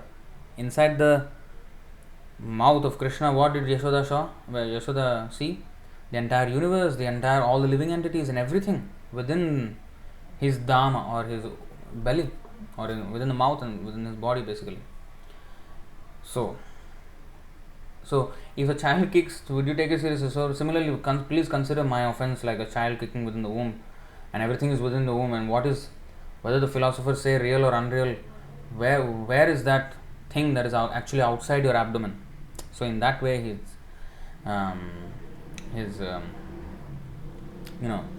worshipped. Prayed to by Brahma. So that is actually a fact. And there is a verse in Mukundamala Stotram 23. Leela Shesha Jagat Prapancha Jathare. Jathare means the womb. What is that? Punarapi Jananam, Punarapi Maranam, Punarapi Janani, Jathare Shayanam, Iha Samsare Bahudustare, Kripaya Pare Pahi Murare. So, Shankaracharya has written that. So, Punarapi Jananam, Punarapi Maranam, Punarapi Janani, Jathare Shayanam. Again birth, again death, and again sleeping in the womb of a mother. Jathar. Janani Jathare Shayanam. Jathare means in the womb, Janani means mother, Shayanam means lying down. So Jathare means in the stomach or in the womb actually. So Nathe Dhatari Bhogi Bhoga Shayane Narayane Madhave Deve Devaki Nandane Suravare Chakrayudhe Sharangini Leela Shesha Jagat Prapancha Jathare Vishveshware Sridhare Govinde Kuruchitta Vritti Machalam Anyaistu Kim Vartanai. Think only of your master and sustainer, the Supreme Lord, who is known as Narayana and Madhava, and who lies down on the body of the serpent Ananta. He is the darling of the son of Devaki, the hero of the demigods, and the lord of the cows, and he holds a conch shell and the bow Sharanga. He is the husband of goddess of fortune and the controller of all the universes, which he manifests from his abdomen as a pastime. What will you gain by thinking of anything else? So, even in the Damodarashtaka song, what is the last verse? Namaste studamne Spuradipti dhamne त्वदीयोदरायाथ विश्वस्य धाम्ने. त्वदीय udara atha vishwasya dhamne. Tvadiyodarayath vishwasya dhamne. Your abdomen is the abode of the entire universe. That's why Yashoda could see. And that entire universe, how can you tie a rope around the universe? You cannot. But Yashoda Mata, she tied around the belly of Krishna, which is the abode of the entire universe. So she could do. So in other words, a devotee can wrap the entire universe with his love. With his love he can preach and he can get the entire universe wrapped up in that ecstasy. He can capture the entire universe. But he can do that only because of his love for Krishna, just like Yashoda. The rope was always 2 inches short. Because it's explained, I think, by Vishwanath Chakravarti Thakur, I think, in the commentary. The 2 inches represent love and devotion. Without love and devotion, we cannot bind Krishna. So, the 2 inches short is because of love and devotion. So anyway, Yashoda had it, and that's why he wanted to show that nobody can unless he himself allows, unless Krishna himself allows. So then he allowed. So similarly, a devotee, they can preach Krishna consciousness, and by the mercy of Krishna, he can capture Krishna and he can capture all the entire universe with his love of Krishna. He can capture the entire universe. So when we hear the words, like in the Shad Goswami Ashtaka, where it is said, Bhutva Dina Ganeshakau Karunaya. No, not this verse. Nana Shastra Vicharanaika Nipunau Sadharma Samsthapako. What is that? Every morning you sing. Dhira Dhira Janapriya, that is different. What is that second line? Nana Shastra Vicharanaika Nipunau Sadharma Samsthapako. Bhutva Dina Ganesh. No, that's different. Yeah, Lokanam Hitakarino Tribhuvane. So you see, Tribhuvane, here it is mentioned Tribhuvane, that the 3 worlds, for the betterment of the 3 worlds, they have studied all these chapters, of the Vedic literature. And then they have gleaned all the Nana Shastra Vicharanaika Nipuna Sadharma Samsthapaka. So they have gleaned all the evidence from all the vast scriptures and then compiled them into books to guide the humanity of the entire 3 worlds. The population of the entire 3 worlds can be guided by such books. And even Ebe Jasha Ghushuk Tribhuvana, again. So Tribhuvana, the fame of the spiritual master is known about in the 3 worlds. So those are not exaggerated statements, because the demigods, they are aware of the presence of pure devotees when they come, just like Prahlad Maharaj came and the demigods knew about it. So it's a very momentous occasion for the demigods that a pure devotee has descended into this world. So we, in our present world, we may not see it as very significant. Oh, when Prabhupada came, nobody knows he's a pure devotee, he's going to start a revolution, but the demigods know. So actually they know his presence in this material world. And that's why Prabhupada, there are incidents where he said Narad Muni came and like that. Some demigods visited him. We cannot see the kind of things, but Prabhupada was aware of it and they are aware of Prabhupada. So when he said Ebe Jasa Ghushuk Tribhuvana, your fame is spread all over the 3 worlds, that is not just an exaggeration. Because a devotee, when he binds Krishna, he binds the entire universe, and especially those who are in the Sattvagun and beyond, they understand the value of such a soul. And the demigods, they know all the activities of the living entities anyway. Each of the demigods, we say Shani Kalam, Rahu Kalam, and this Kalam, that Kalam. What is this? How their influence is on us. They know. They know that they are influencing our lives. So we cannot understand these things, but there is control. So anyway, they are aware of all these things, and in fact we are also known to the demigods. It's not that they don't know us. especially the principal demigods, they know. But you know, to the extent that is possible, they will know. Like Yamaraj, he knows, when he sees, he knows all the pap and punya, everything of this person. How he knows? Like almost a Paramatma. He is empowered by the Supreme Lord to do that job. So when he knows every single soul's activities, he doesn't know the pure soul's activities, which is actually the most relished thing for a devotee to know. If we know that there is a pure devotee in this world, if any devotees know that there is a pure devotee, like when Prabhupada was here, oh, so inspiring, and everybody wanted to be with him. So similarly, all the demigods are all devotees, and they know. Although the demigods know us also, but we are not famous. We are just rotting away, and we are in one of the list of all the rascal souls. But for the pure devotee, and anybody in that matter, anybody who has taken to devotion, but especially the pure devotee who has come to deliver the world, because of whom other people actually become devotees, that is a very happy occasion for the demigods. So anyway,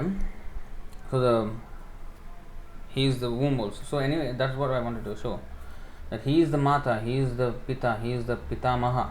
Everything is him. So he is the Bijam Mam Sarvabhutanam. I am the intelligence of the intelligent. Again, the active principle in everything, the prowess of the powerful.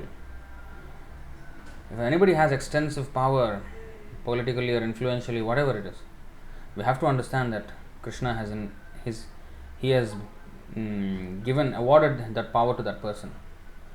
Now, of course, Krishna awards according to one's activities.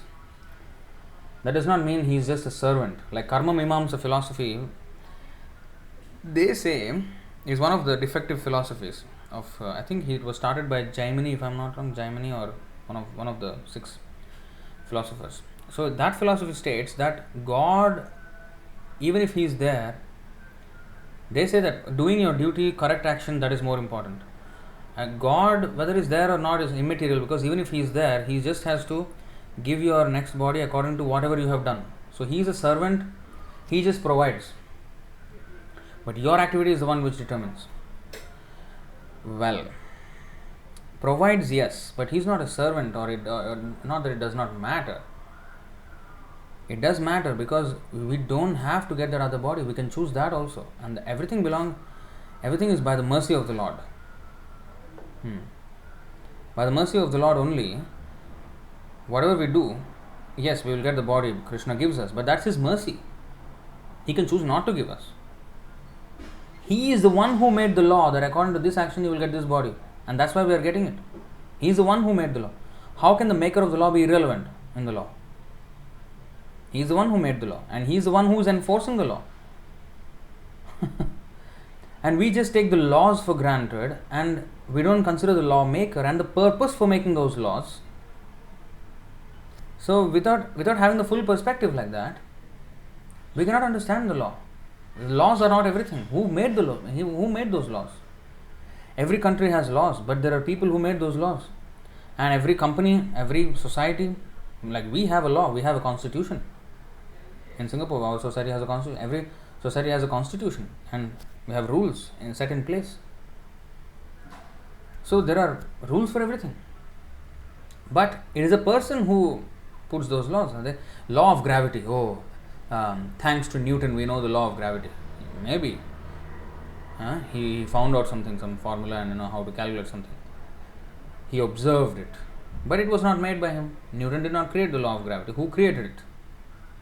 And also, the scientific understanding of gravity is different from our understanding of gravity. Our understanding of gravity is because of Sankarshan, Lord Sankarshan.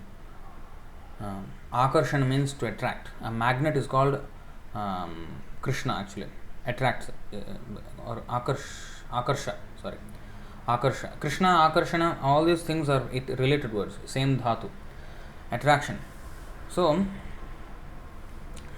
Akarsha means magnet. Akarsha also means something which attracts. So, Sankarshana means also the same thing, one who attracts. Sang, the prefix sam means completely, he attracts everything. Sankarshana. Just like samyak adhiyatesmin atmatattva yathatmyam. That is samadhi. Samadhi. Adhi means adhiyatesmin, adhyatmic, this spiritual life. If one is completely absorbed in that, samadhi, then it is. So sam is actually a short form for samyak. Samyak means completely. So sankarshana means samyak akarshana. That is sankarshana.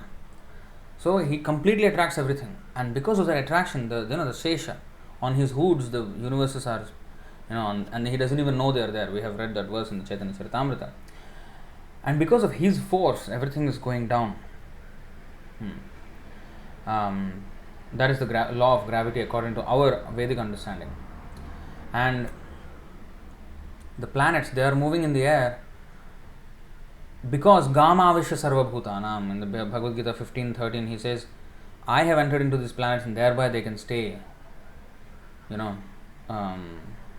orbit. Although the law of gravitation is so strong, pulling everything down. So everything that is happening, we take it as some law that is happening. We say some centripetal forces acting on it, and that's why everything is in order. And well, you can say that, but Krishna is saying why it happens. So everything, we are losing the touch with the bija. Bijam mam sarva bhutanam, the seed cause of everything, the remote cause which we don't really see. That's why in the 7:7 he said, this is why he said this verse. Today's verse is 7:10. 7:7 he says, Sutre Maniganaiva. Sutre Maniganaiva. There is no truth superior to me. Everything rests upon me as pearls are strung on a thread. He is the basis, the sustenance. Just like the thread is the sustenance of the necklace. The necklace looks beautiful, but only because of the underlying thread, which we can't see. We can't see the thread. Similarly, the Lord is Bijam Mam Sarvabhutam. He is a Bija. And we can't really see that Bija. Only when it manifests and has a material form, we can see that material form.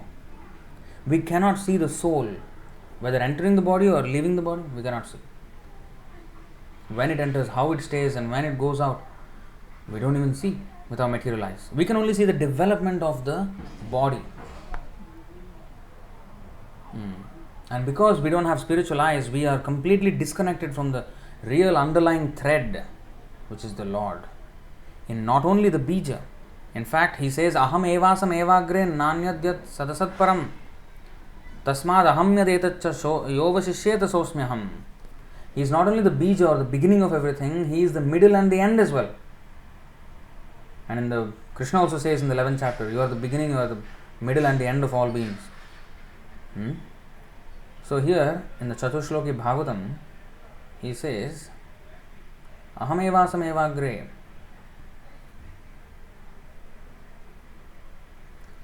You see, Brahma, it is I, the personality of Godhead, who was existing before the creation. Means he is the beginning of the creation. So he is the beginning, when there was nothing but myself.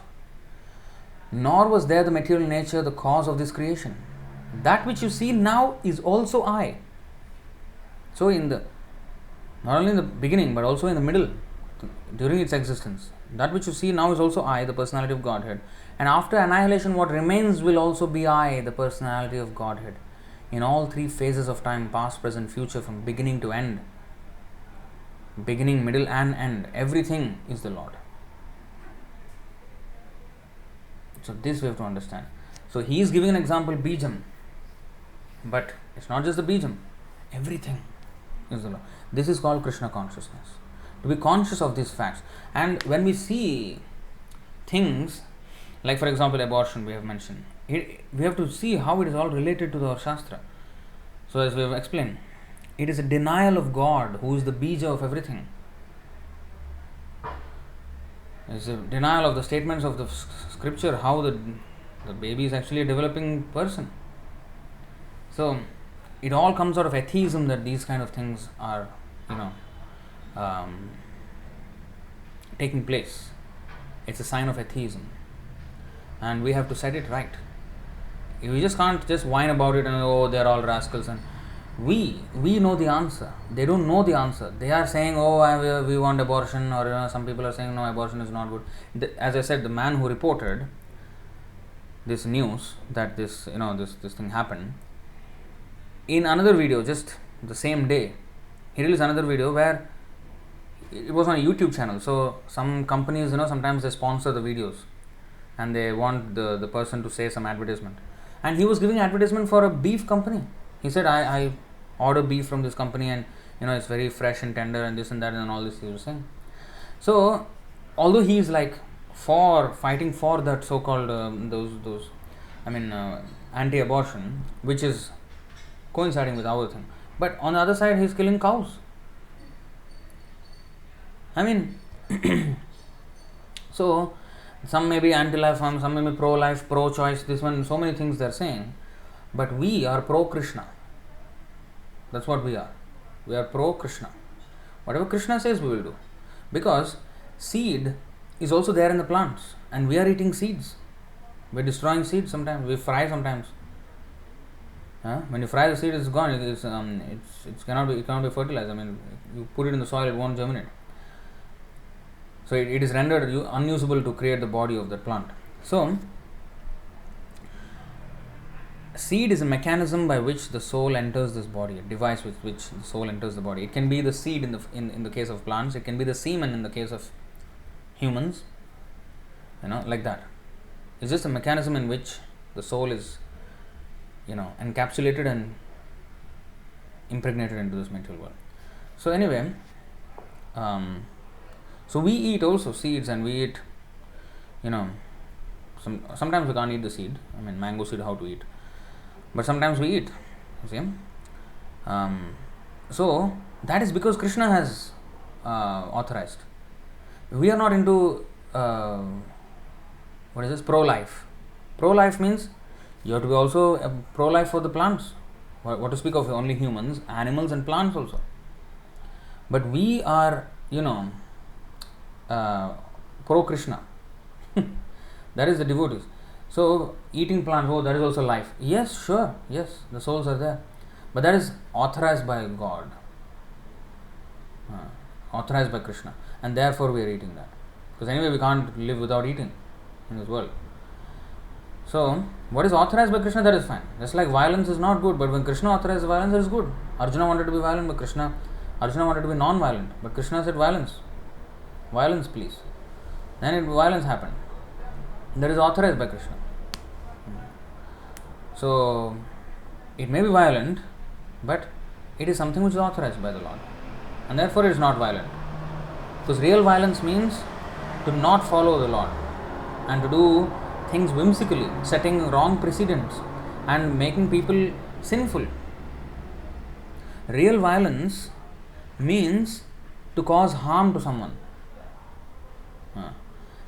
So harm is caused when we become irreligious. We cause harm to ourselves and we cause harm to others because we are setting a bad example for others to follow or emulate. So that is real violence. But to follow the order of Krishna, that is not violence. That is actually religiousness. That is duty. So we are not into pro-life, pro-choice and all these things. We have no choice anyway. We can choose, but we have to face the consequences. They want to have the choice, the privilege of choice, but they don't want the liability of consequences. That's why the demoniac thing is like the ardha kukkuti nyaya. They want the half of the hen. They want the backside of the hen, but they don't want the mouth of the hen. They want one aspect of it, but they're not the other. And so what they do? They remove the complications or the implications in the state law. They say, okay, we want sex, but we don't want children. So, contraceptives, and then there is abortion. So we will pass laws so that there is no liability and we can increase our enjoyment. This is ardha kukkuti nyaya. Now, maybe in the human life you can make it legal to do so. But unfortunately, no bill can be passed against the law of God. And that we have to understand. Only Krishna decides and nobody else. It's not a majority comes and decide. The minority decides. The Lord is only one. Eko bahunam vidadhati kaman. We are infinite. The Lord is one. But that one strong minority who is the support of the entire majority, he will decide. And whatever he decides, that is the law. And nobody can go against it without suffering serious consequences. If we transgress, yes, we are allowed to transgress. Individuality is there, freedom is there. If you want to misuse it, fine. You need to face the consequences. So, this is the problem. So, we have to understand the root of it all. So, if we look at these verses like this, like 7, 10, all these verses, if we really look deep, we can understand its applications everywhere. Everywhere. So, I don't know if anybody found those things. I said in the third canto, the universe also, comes as a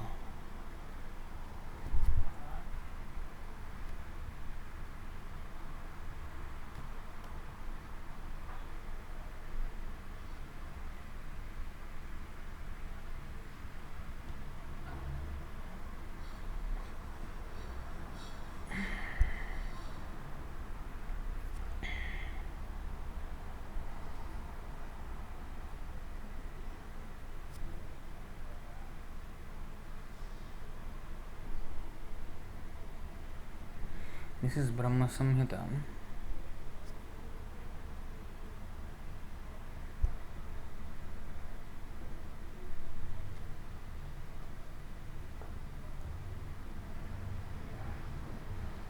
Five 13 of Brahma Samhita. Tadroma bilajaleshu bijam sankarshanasya cha haimanyandani jatani mahabhutavritani tu.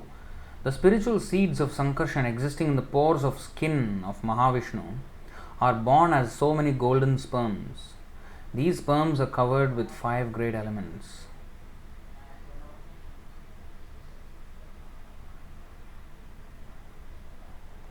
Let's read the purport. The prime divine avatar lying in the spiritual causal ocean is such a great affair. The prime divine avatar lying in the spiritual causal ocean is such a great affair. Remember, this is Bhaktisiddhanta Saraswati Thakur's English. So it will be on post PhD level. The prime divine avatar lying in the spiritual causal ocean is such a great affair that in the pores of his divine form spring up myriads of seeds of the universes. This is the point. Myriads of seeds of the universes. Myriad means unlimited numbers. Those series of universes are the perverted reflections of the infinite transcendental region. Perverted reflections of the infinite transcendental region. So each universe is like a reflection of the spiritual world. As long as they remain embedded in his divine form, they embody the principle of spiritual reflection, having the form of golden eggs. So in the form of these golden eggs, seeds of the universe. They're not the full manifested universes, you see. They're like the seeds. Nevertheless, by the creative desire of Mahavishnu, the minute particles of the great elements, you see, the minute particles of the great elements, which are constituents of the mundane, efficient and material causal principles, envelop them. When those golden sperms coming out from the exhalation of Mahavishnu enter into the unlimited accommodating chamber of the limited potency, they become they become enlarged by the non-conglomerate great elements. Hare Krishna!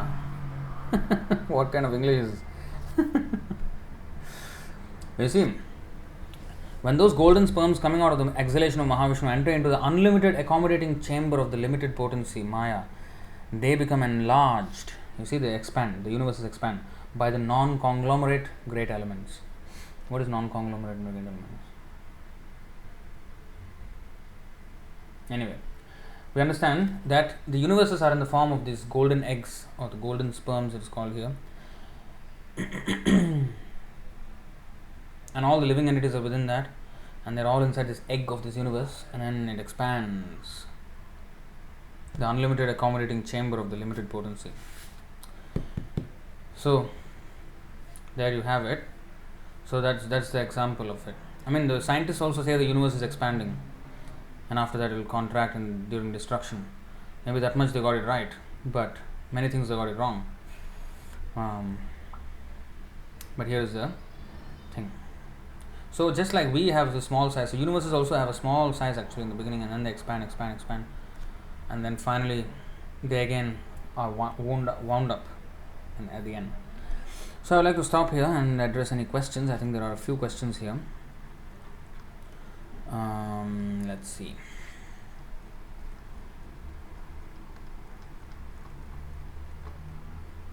Oh yeah, that rain and soul going into the semen. There is a Bhagavatam verse, I think.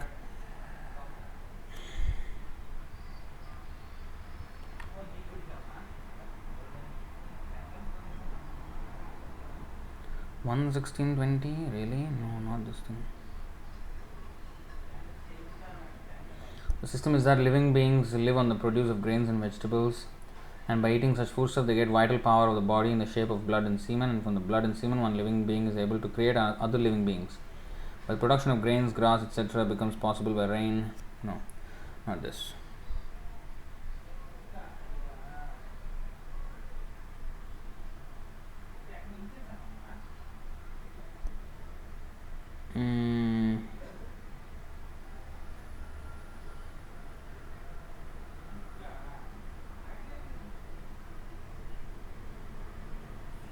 There's a Bhagavatam verse explaining this. I forgot.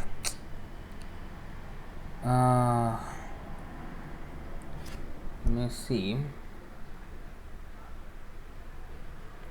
This is Vrishtihi Viryam, rain is your semen. You see, here it is said, the universal form is described. The passage of day and night is the blinking of your eyes. It's very nicely explained. Day and night are the blinking of the eyes of the Supreme Lord. And the progenitor of mankind, your genitals, and the rain, your semen. Now these are not just figurative, they actually, as we know, from the rain, the demigods, once we finish our piety in the heavenly planets, we come down. The demigods come down in the form of rain. Not in the form of rain, they're taking shelter of the rain, they come down. So that's why rain is your semen. So when it is said here, it is not figurative only.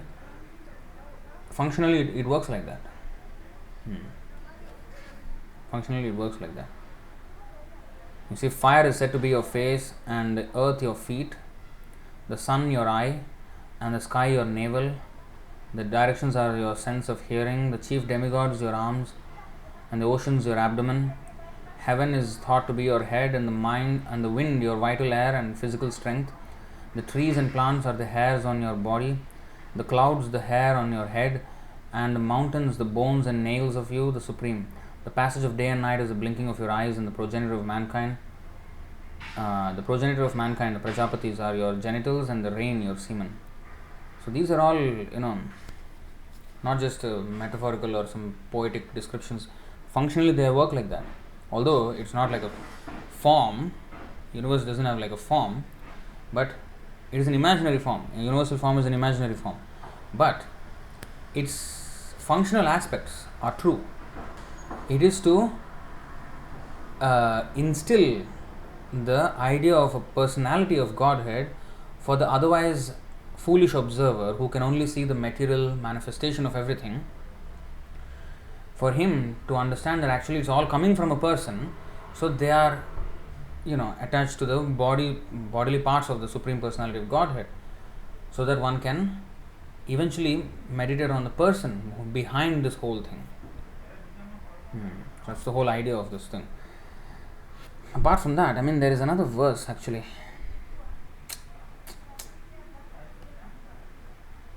No, this is again different.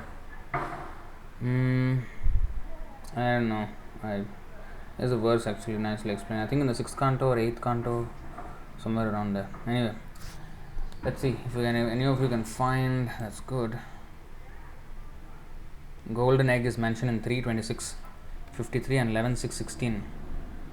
No, I have not covered them, but I just saw the Brahma Samhita.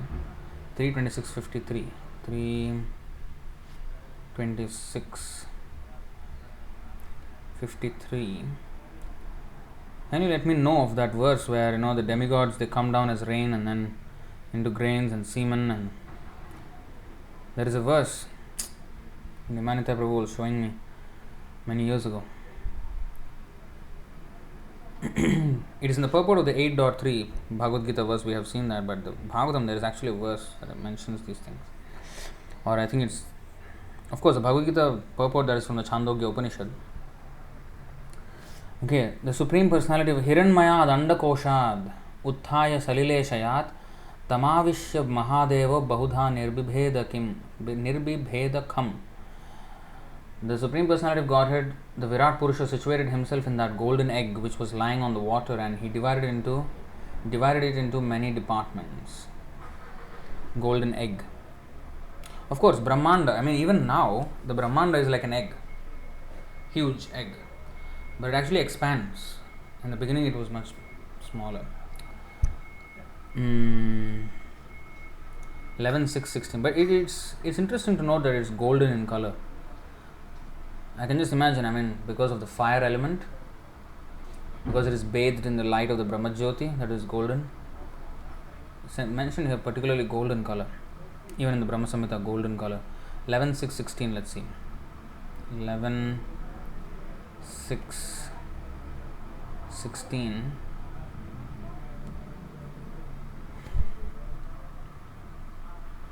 My dear Lord, the original Purusha avatar, Mahavishnu, acquires his creative potency from you, from Krishna. Thus, with infallible energy, he impregnates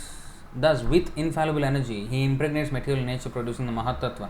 Then the Mahatattva, the amalgamated material energy endowed with the potency of the Lord, produces from itself the primeval golden egg of the universe, which is covered by various layers of material elements. Again, the primeval golden egg. What is the Haimam? Haimam, again golden.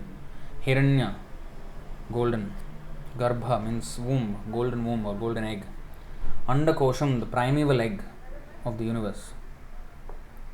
So this primeval egg is much smaller than the actual. Just like when we are impregnated, we are very small. Now we are so big, our body at least. So these things are there. So Bijam after annihilation. Okay, let's look at all the questions. If that verse comes out, then well and good, we will see it later. Let's see the questions now.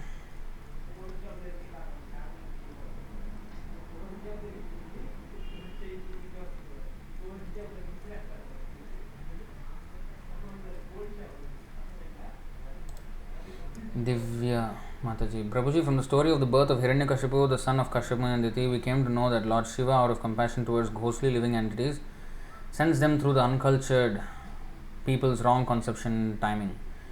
Here it's nowhere related to coming from rain and food. So soul enters at any time, not just through food. Is food just a facility? That's a good question. So the food is a facility when they fall from the heavenly planets. Those from the hellish planets, those are ghostly, they enter in different ways. That's why actually we don't really know how this logistics of the movements, who is to be sent where and how and which body and what time, and this is a very, very complex arrangement that is way beyond our understanding, and therefore we are just given very a set of information which we can understand and digest. Now beyond that, the complexity of it, if Krishna really explains real complexity, we can't even accommodate in our mind. It's true. So the Lord Shiva is going around, and he does not need to go around, but he sees whoever is having a wrong time, then he will put the soul there. So that definitely is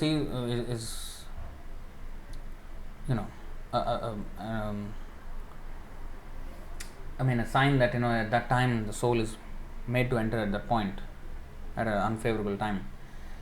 Again, I can't comment much on it because I don't know much and how these logistics are all taking place behind the scenes, but we are just given a little bit of information, and the rest of it we are speculating. So that's why it is all very confusing. But honestly, Krishna's arrangement itself is very confusing, but some things we can understand. That's why the centipede example, for example, did not come from a sexual thing or something like that. It just cut into two pieces and then two centipedes.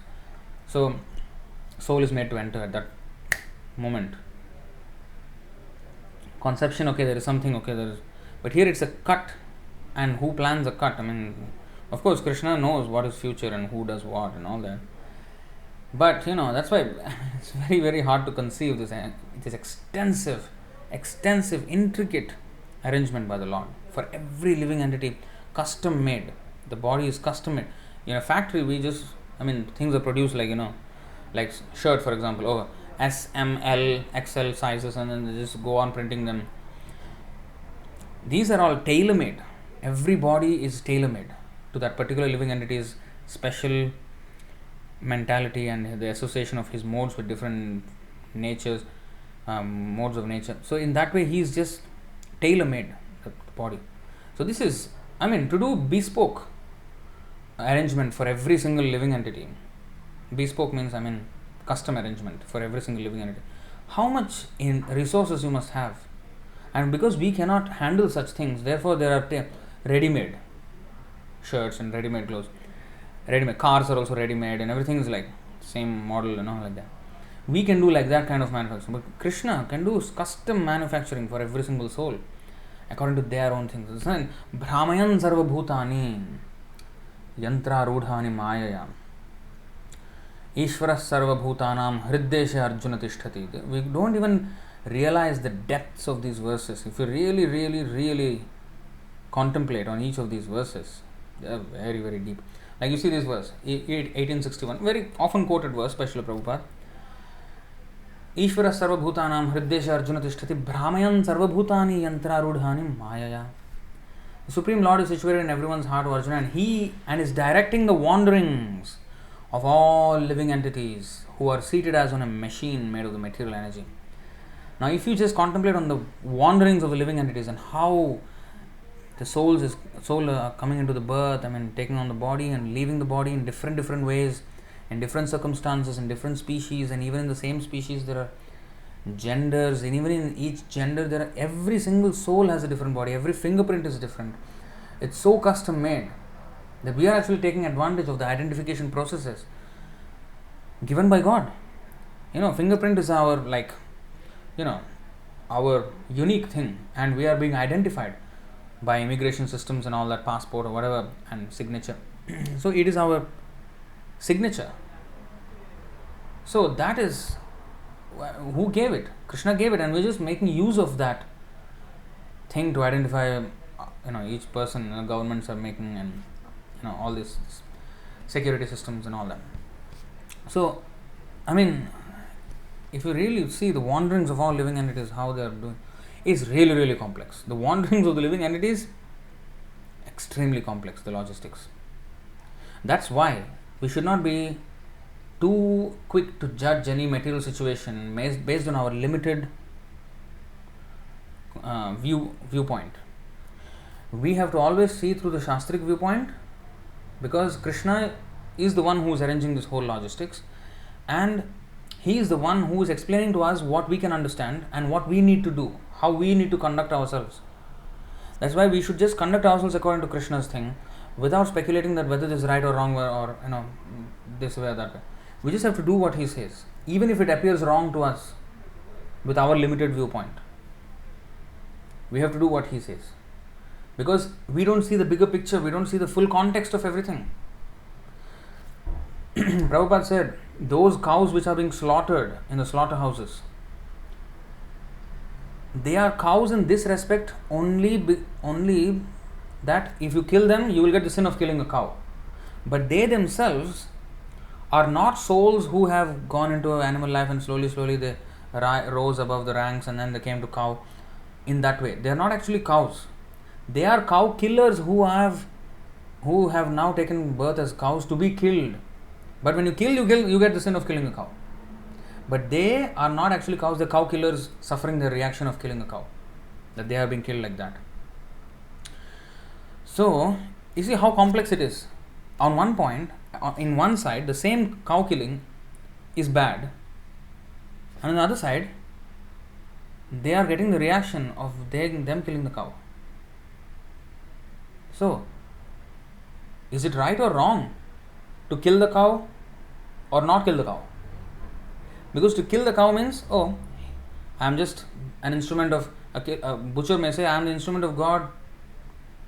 to give justice to the soul who killed the cow, so I am killing him. But then he himself will have to answer. He is answerable.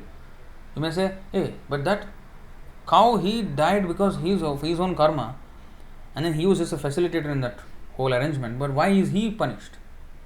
Because of his desire to kill.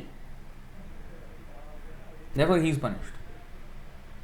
It's just like the cow which was a cow killer before, he killed another cow because that cow was a cow killer before. You see how complex it gets? Even with 2 or 3 links of the chain, already it gets very complicated. If you really understand. Just imagine for a span of trillions and trillions of years, the chain that we have of the reactions, of the actions that we have taken and the reactions that we are experiencing. You just put all that into perspective, it is beyond our comprehension. So, while of course, as a duty, so okay, now what to do? So, what to do? Okay, on one side it is happening by Krishna's plan because that person has to suffer. On the other side, this guy is killing, so because he has a desire to kill, Krishna arranged this killer to kill this person who has to be killed. So okay, everything is happening with Krishna's plan. I just just watch the show. Is that what I'm going to do? What should I do? This is where the devotee's mercy comes. So the devotees interfere in this process of karma. They try to save the person even if he is sinful. Who is not sinful in this material world? When a pure devotee comes into this world, when Krishna comes into this world, he is dealing with sinful people. Every person without exception in a prison is a criminal. Is a criminal. So we are all criminals. More degree or lesser degree, that's all. But we are all criminals. Those who are lesser degree criminals, they will get A class prison.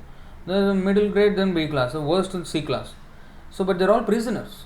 The demigods are also prisoners. A class prisoners, that's all. So when we are dealing with prisoners, they are all sinful. Therefore Krishna says, Sarva dharman parityajya mamekam sharanam vraja aham tvam sarva papebhyo mokshayishyami ma suchaha. I will release you from all sinful reactions. I will terminate this chain. This extensive logistics, I will stop it. I will arrange for the logistics for transport to the spiritual world. In an instant. So, the surrender to the Supreme Lord is the answer to interrupt and abruptly abort this chain of karma. Kshiyante chasya karmani. That verse is there, 1, 2, 21 Bhagavatam. All the karmic reactions will be terminated, aborted.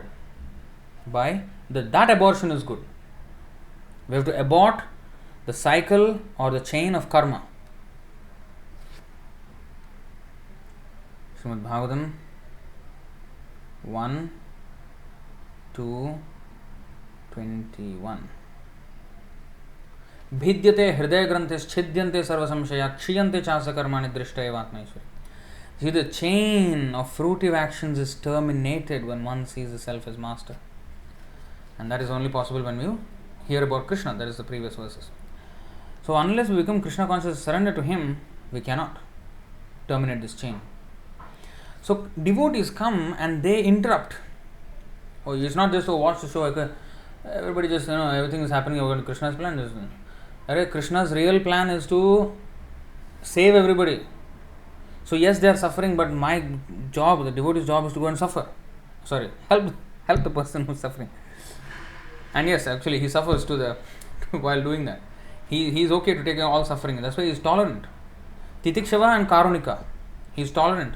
He tolerantly, when he is trying to help those who are suffering, they will inflict those suffering souls inflict suffering on the pure devotee. Like Jesus was crucified, Haridas Thakur was beaten, like that. Prahlad was poisoned, like that. So they attack, but he tolerates. And Karunika, he is merciful to the same people who are giving him suffering.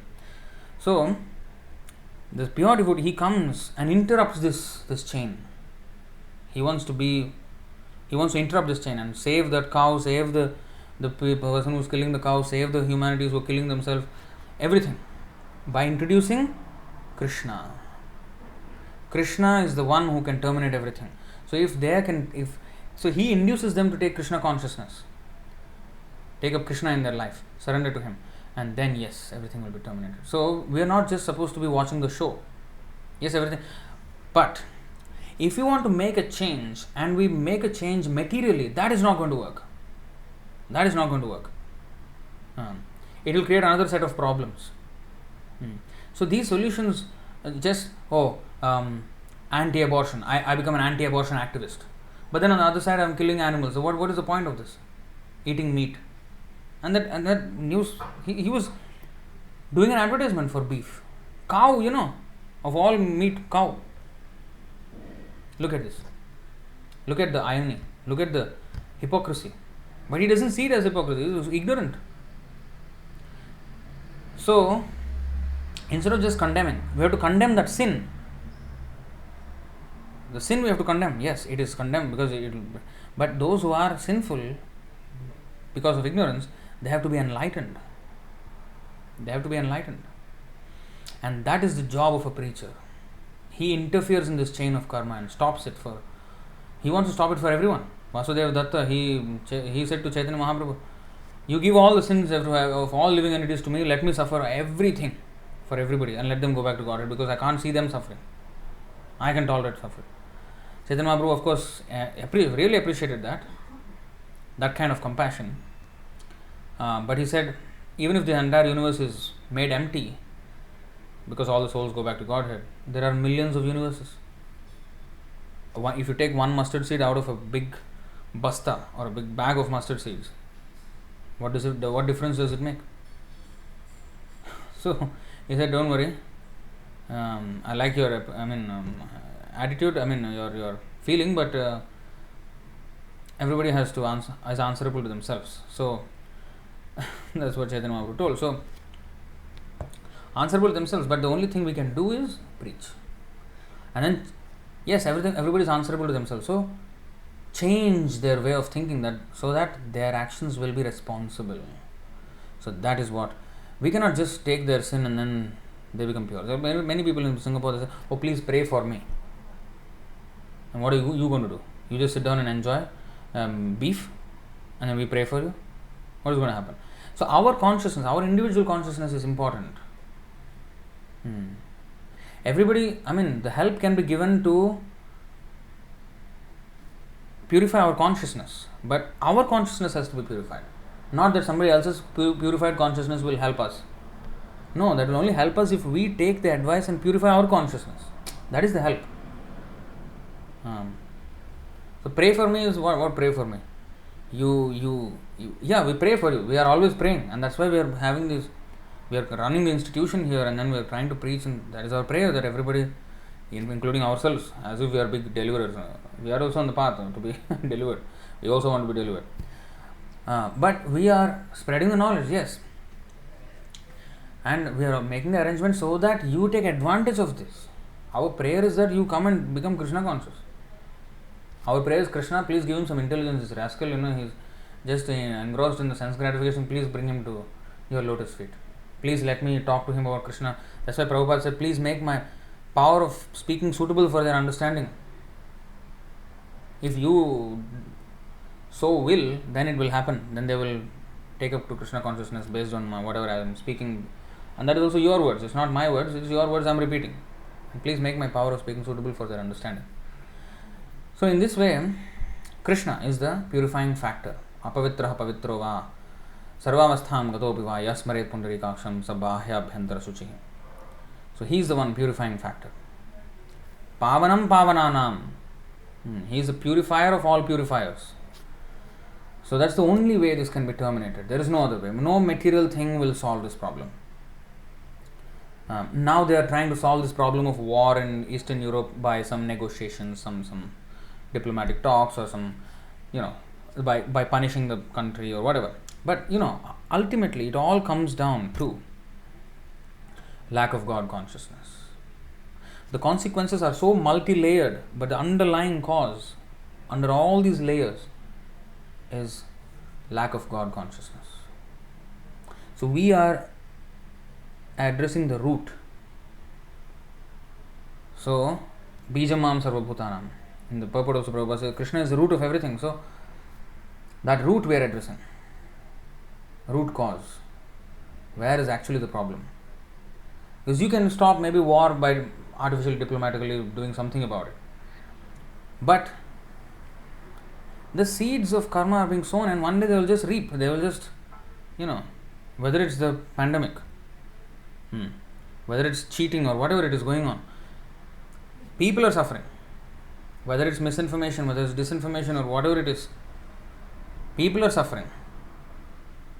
So it is just, Krishna is engineering all these complex situations because we are not religious and we are doing all these sinful activities and just legislating laws that okay, this is okay, that is okay, this is okay, that is okay, eating meat is okay, intoxication is okay, abortion is okay, all these things are okay, gambling is okay.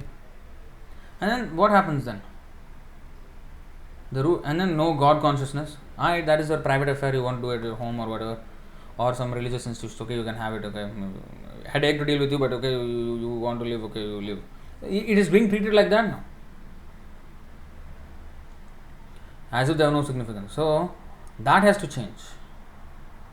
The world has to be educated that God, Krishna is the one who is the enjoy. That's why 529 Bhoktaram Yajnatapasam Sarvaloka Maheshwaram Sohedam Sarvabhutanam Gyatva Mam Shantam Richati. That is the only way peace is possible, no other way. No other material adjustment will solve this. Any number of problems, that is the only solution, root of all solutions.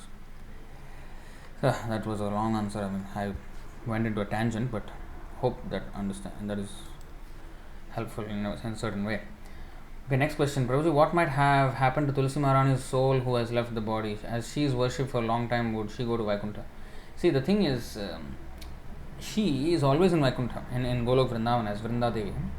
But she expands herself into innumerable Tulsi plants. And she is not one soul. She's not many souls in each Tulsi plant. Prabhupada explained that she is actually one soul in many Tulsi plants. So, she exists like that.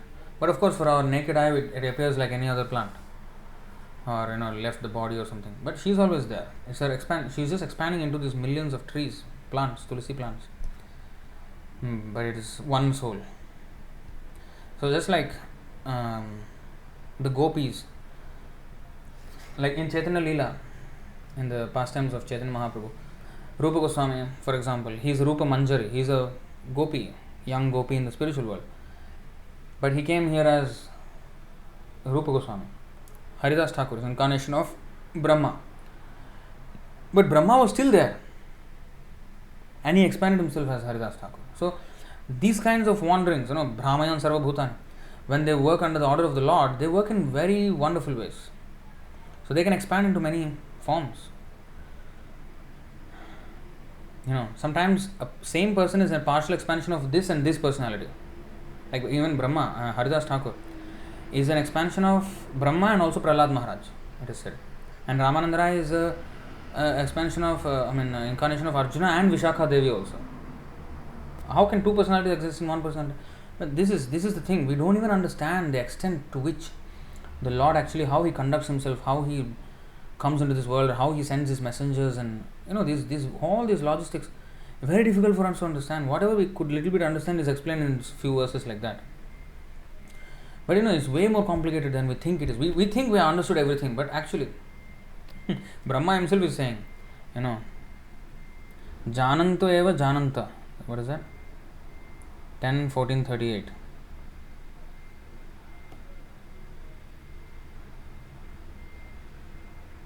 जानन्त एव जानन्तु किम्बहुक्त्या न मे प्रभो मनसो वपुषो वाचो वैभवं तव गोचरः. There are people who say, I know everything about Krishna. Let them think that way. As far as I am concerned, I do not wish to speak very much about this matter. Oh my Lord, let me say this much. As far as your opulences are concerned, they are all beyond the reach of my mind, body and words.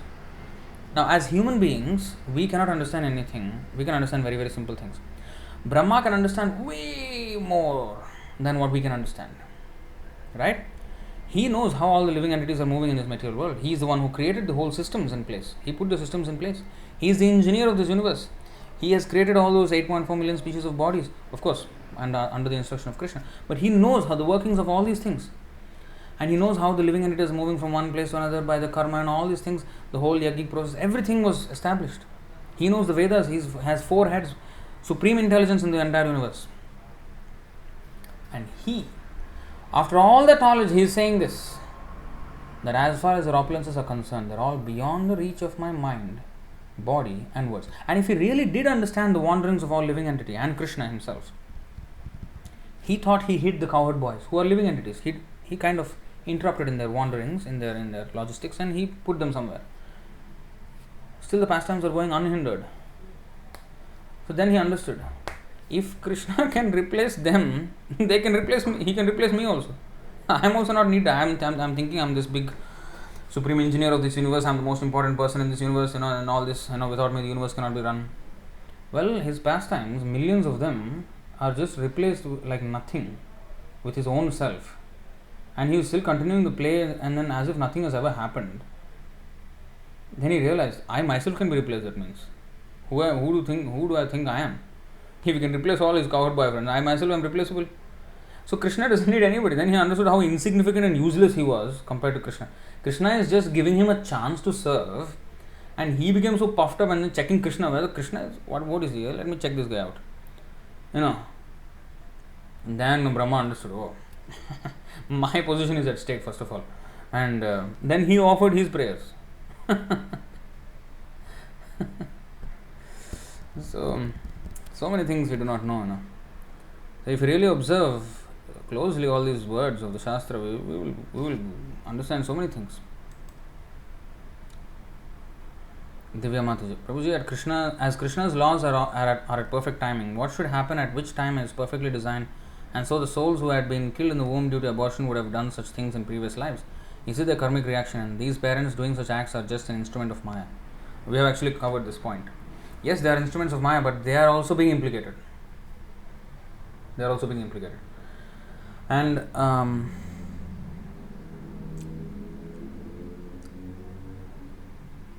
well, I was just going to say something about it.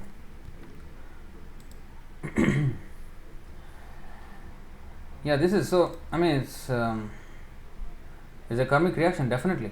And yes, rape. The other day I was saying rape. Those women who are raped. Yes, it is certainly bad, and those rapists. But the woman who is getting raped, however faultless she may be in this life, but she's only facing that because she was a rapist as a man in some previous life, and she's getting it back now. If we only knew that history, like for example, those who rape, those who are sane people, they will think that this rapist really needs to get it hard. We feel like that, right? We feel extreme anger, we want to kill ourselves like that, kill him ourselves. So, but this is exactly what Krishna does. They will take birth as a woman, and they will experience the exact same pain of being raped. And at that time, everybody will sympathize with the woman who is raped. So, of course, it doesn't mean that, we should not be sympathizing. No. So, we have duties. So, we have to regulate those duties. Yes, it should not be done. To stop. But if people are all sinful in every way, just laws will not do things. We are trying to address the problem at a very advanced stage, like stage 4 cancer. We are trying to do some chemotherapy. Maybe there is a way, but it can resurface, or it may not even work. We have to address it at its root, which is these 4 principles: no meat eating, no illicit sex, no gambling, no intoxication. Just by enacting laws, as Prabhupada said, a thief cannot be made into an honest man by the enactment of state laws. His heart has to change. So the fundamental change in the heart has to happen, and that's only possible with Krishna consciousness. So, as much as we do not want, all these crimes and sins to be happening in the world, we just can't combat them by, fighting for women's rights or protection of women, pass this law. These all won't work. Despite any law, there are rapes happening in every country, right? And nowadays, Kali Yuga is designed in such a way that laws don't even protect the child within the womb. Even law doesn't protect. Even the so-called law of the state. It doesn't protect. It doesn't protect the animals, nothing. So, if it protects the animals, then those who are animal killers will be protected. Again, so you see how complicated this whole thing is. Animals killers won't be killed. But so it is not by this interruption in the material thing that by adjusting some material things, by enacting laws, by starting a movement of animal rights movements or pro-life movement, we can do something about it, or veganism, we can do something about it. That's not the way. These are movements based on atheism. We have to have a movement, I don't deny. We have to have a movement, we have to have laws, we have to have government doing all the proper things. But it should be based, the very core, the bijam, the seed of all such enactment of state laws or movement should be Krishna. Bijam mam sarvabhutam. We have to address it at its root, at its seed stage, at the very fundamental stage. All these things are layers of things happening on based off the wrong conception of godlessness. Even if you say pro-life, okay, then there are people who are meat eaters. Okay, that is another movement. Movements are coming out to address one problem. But that's not the way it's going to be done.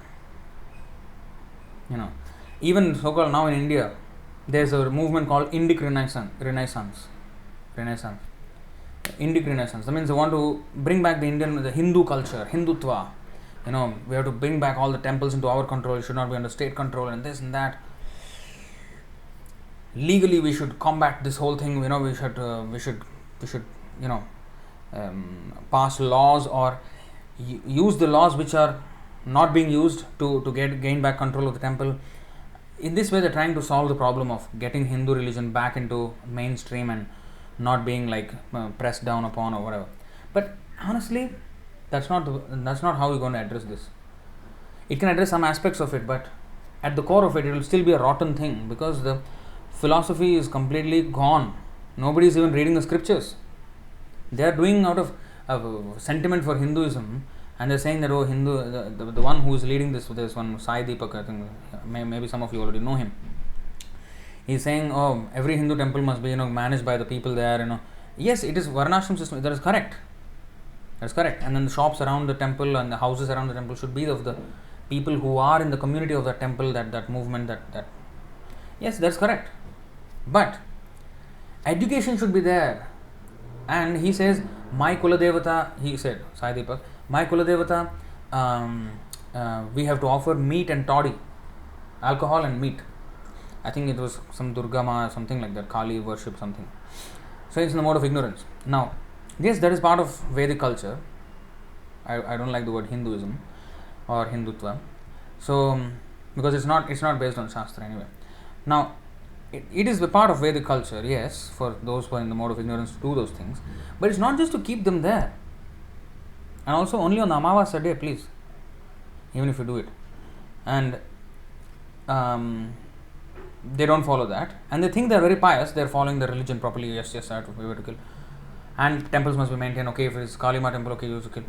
But the main thing is, that won't help you. And nowadays they're not following Amavasya rule also. So, and he was saying, if it's a Vishnu temple, all the people around it should be Vaishnavas, and the shop should be, the owners of the shop should be Vaishnavas, the people around it, the residential quarters all should be Vaishnavas. So there should be no slaughterhouses around the temple.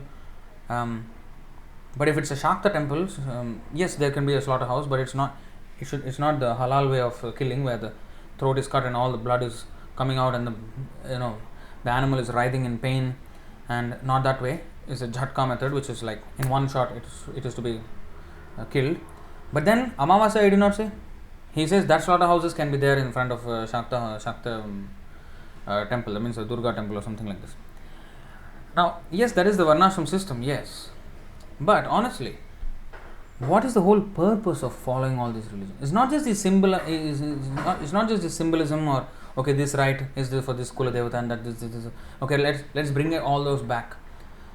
That's not the whole point. The main point is we have to go back to Godhead. We are eternal souls, part and parcel of Krishna. We have to go back to Him, and we have to advance on our path. And that only is understood by knowledge. So with knowledge, we have to revive this whole thing, not just by taking over the temple's management and funds and everything. People who don't understand the religious principles, if they take over the temple management, what they will do? They will just bring more nonsense. There will be more problems.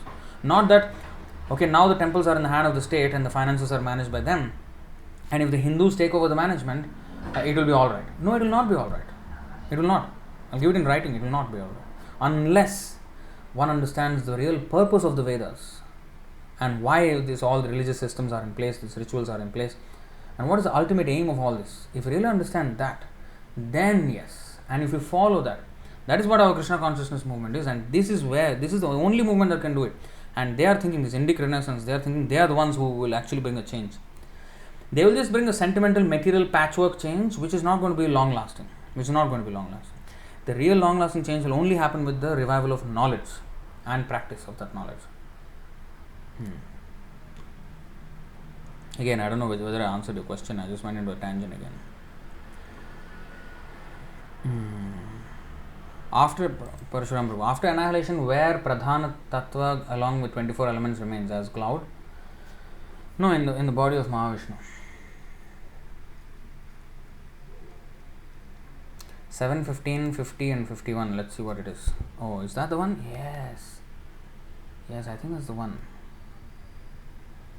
7, 15, 50 and 51. Dravya Sukshma Vipakascha Dhumo Ratrirapakshayah Ayanam Dakshinam Somo Darsha Oshadhivirutha Annam Reta iti Kshmesha Pitriyanam Punarbhavah Ekaikasyenanupurvam Bhutva Bhutveha Jayate. My dear King Yudhishthira, when oblations of ghee and food grains like barley and sesame are offered in sacrifice, they turn into celestial smoke, which carries one to successively higher planetary systems like the kingdoms of Dhuma, Ratri, Krishna Paksha, Dakshinam, and ultimately the moon. You see, if you really see the 14 planetary systems, there is no Dhuma, Ratri, Krishna Paksha, and Dakshinam, and ultimately the moon. That means there are sub-planetary systems inside Swargaloka or Bhuvarloka. There are sub planets. That's why I'm telling you, whatever is revealed to us is what we can understand. There is unlimited more complexity in this whole thing, which we are not able to understand. And that's the meaning of Achintya, Adhoksha. We cannot understand the Lord, everything about the Lord, even the material world, not to speak of the Lord Himself. So anyway, then however the performers of sacrifice descend again to earth to become herbs, creepers, vegetables and food grains. So they take the form of these herbs or vegetables. So the vegetable which has also life, which was a plant, there is actually a soul there. That soul enters into them, and food grains. These are eaten by different living entities and turned into semen, which is injected into female bodies. Thus one takes birth again and again.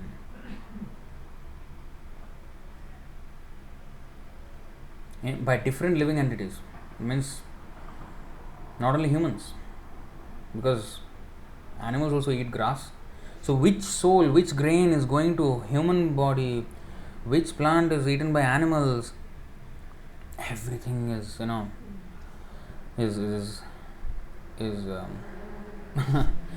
mean, just imagine the amount of complexity in this whole logistics.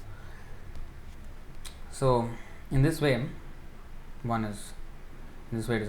the sacrifice, the celestial smoke means it's not that the smoke is lifting us up. No, by doing that, we will eventually go.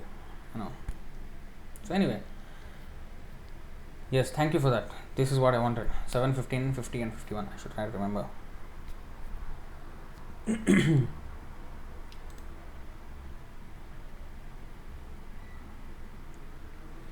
I have addressed this already. Birthday as per astrology taken as coming out of mother, which can be manipulated through surgery, whereas it should be time of conception or when flesh of baby detached from mother. Yes, flesh of baby detached from mother. That's what I was saying in that class.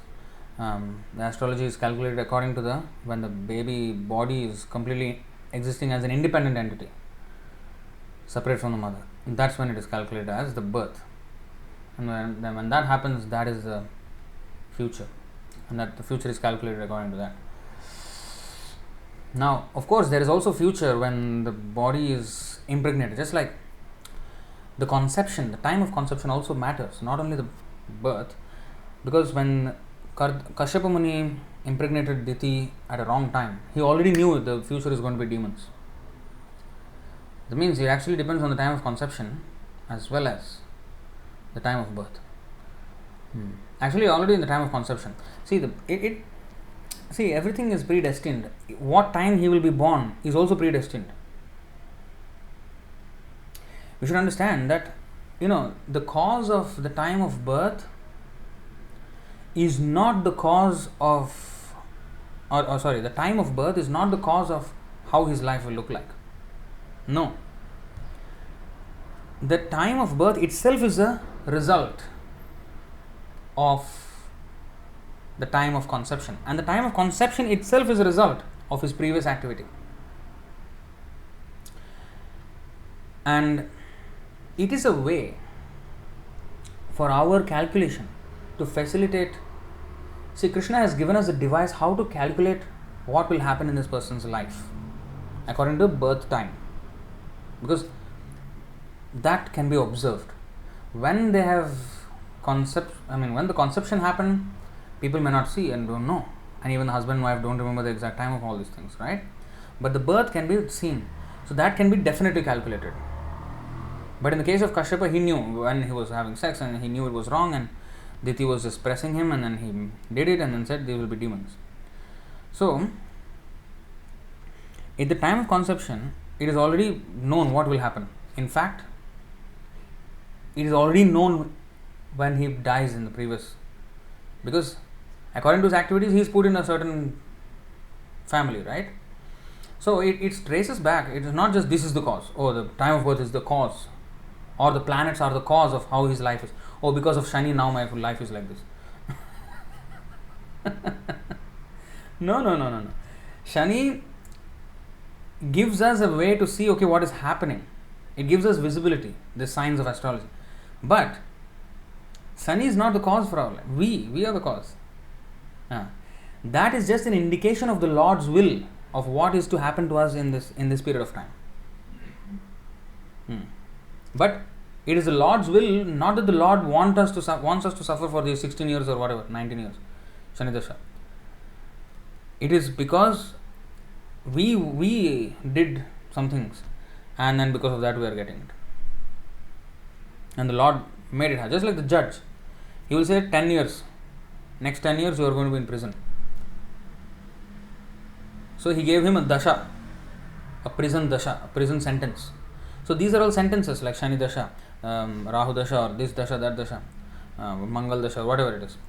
So there is Dasha, and then the time, the sentencing. Our whole life is a sentence already, each body. But within that there are sub sentences. Okay, for this time you will be this. This time this will be this. This time this happen. So in this way, everything is arranged. But for our calculation, for us to see what is happening, the time of birth is given as a reference point. But actually, it is one point in a continuous cycle. I mean, we are eternal. It's not that we started there at the time of birth. No, we are eternal. But it's just from this reference point we can know what is the future and the past and something like that. So it is just a facility given to us by Krishna. It's not that, oh, the life is starting at the time of conception, so why is the birth, the calculator going to astrology? No, the time is not, the life is not even starting at the time of conception. The life is always there. The living entity is eternal. It is only taking on a body in this life at the time of conception. So it is actually a continuous thing. To facilitate our calculation, it is mentioned date of birth, because that is a very precise reference point. We can actually note the time, whereas conception, who knows when, we cannot calculate accurately. So that's of course there is garbhadhana samskar should be done for, especially with the brahmanas. They have to actually seek the blessings of the spiritual master, and then only they have to even attempt procreation. But of course, Prabhupada has 5,000, 10,000 disciples, and now even hundreds of thousands of devotees. If everybody put in application, Garbhadhan application, one devotee, one whole team of devotees have to just sit down and give approvals. Okay, please.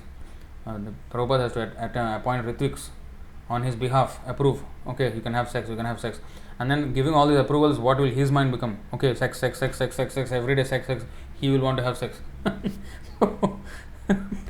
Those days, disciples were very limited, for a guru, and then, he had limited number of disciples, and so that does not mean it. We have to do it without anything. So Prabhupada gave us, some things which like 50 rounds. Ideally, it should be done. I don't know how many do it, but ideally, it should be done. And that's when good progeny. It's all a responsible thing. It's not just like jumping into bed and producing a Mahabhagavat. That's not how Mahabhagavats were produced. It takes a lot of tapasya. Why did Prishni and Sutapa meditated for 12,000 years of the demigods to get the Lord as their son?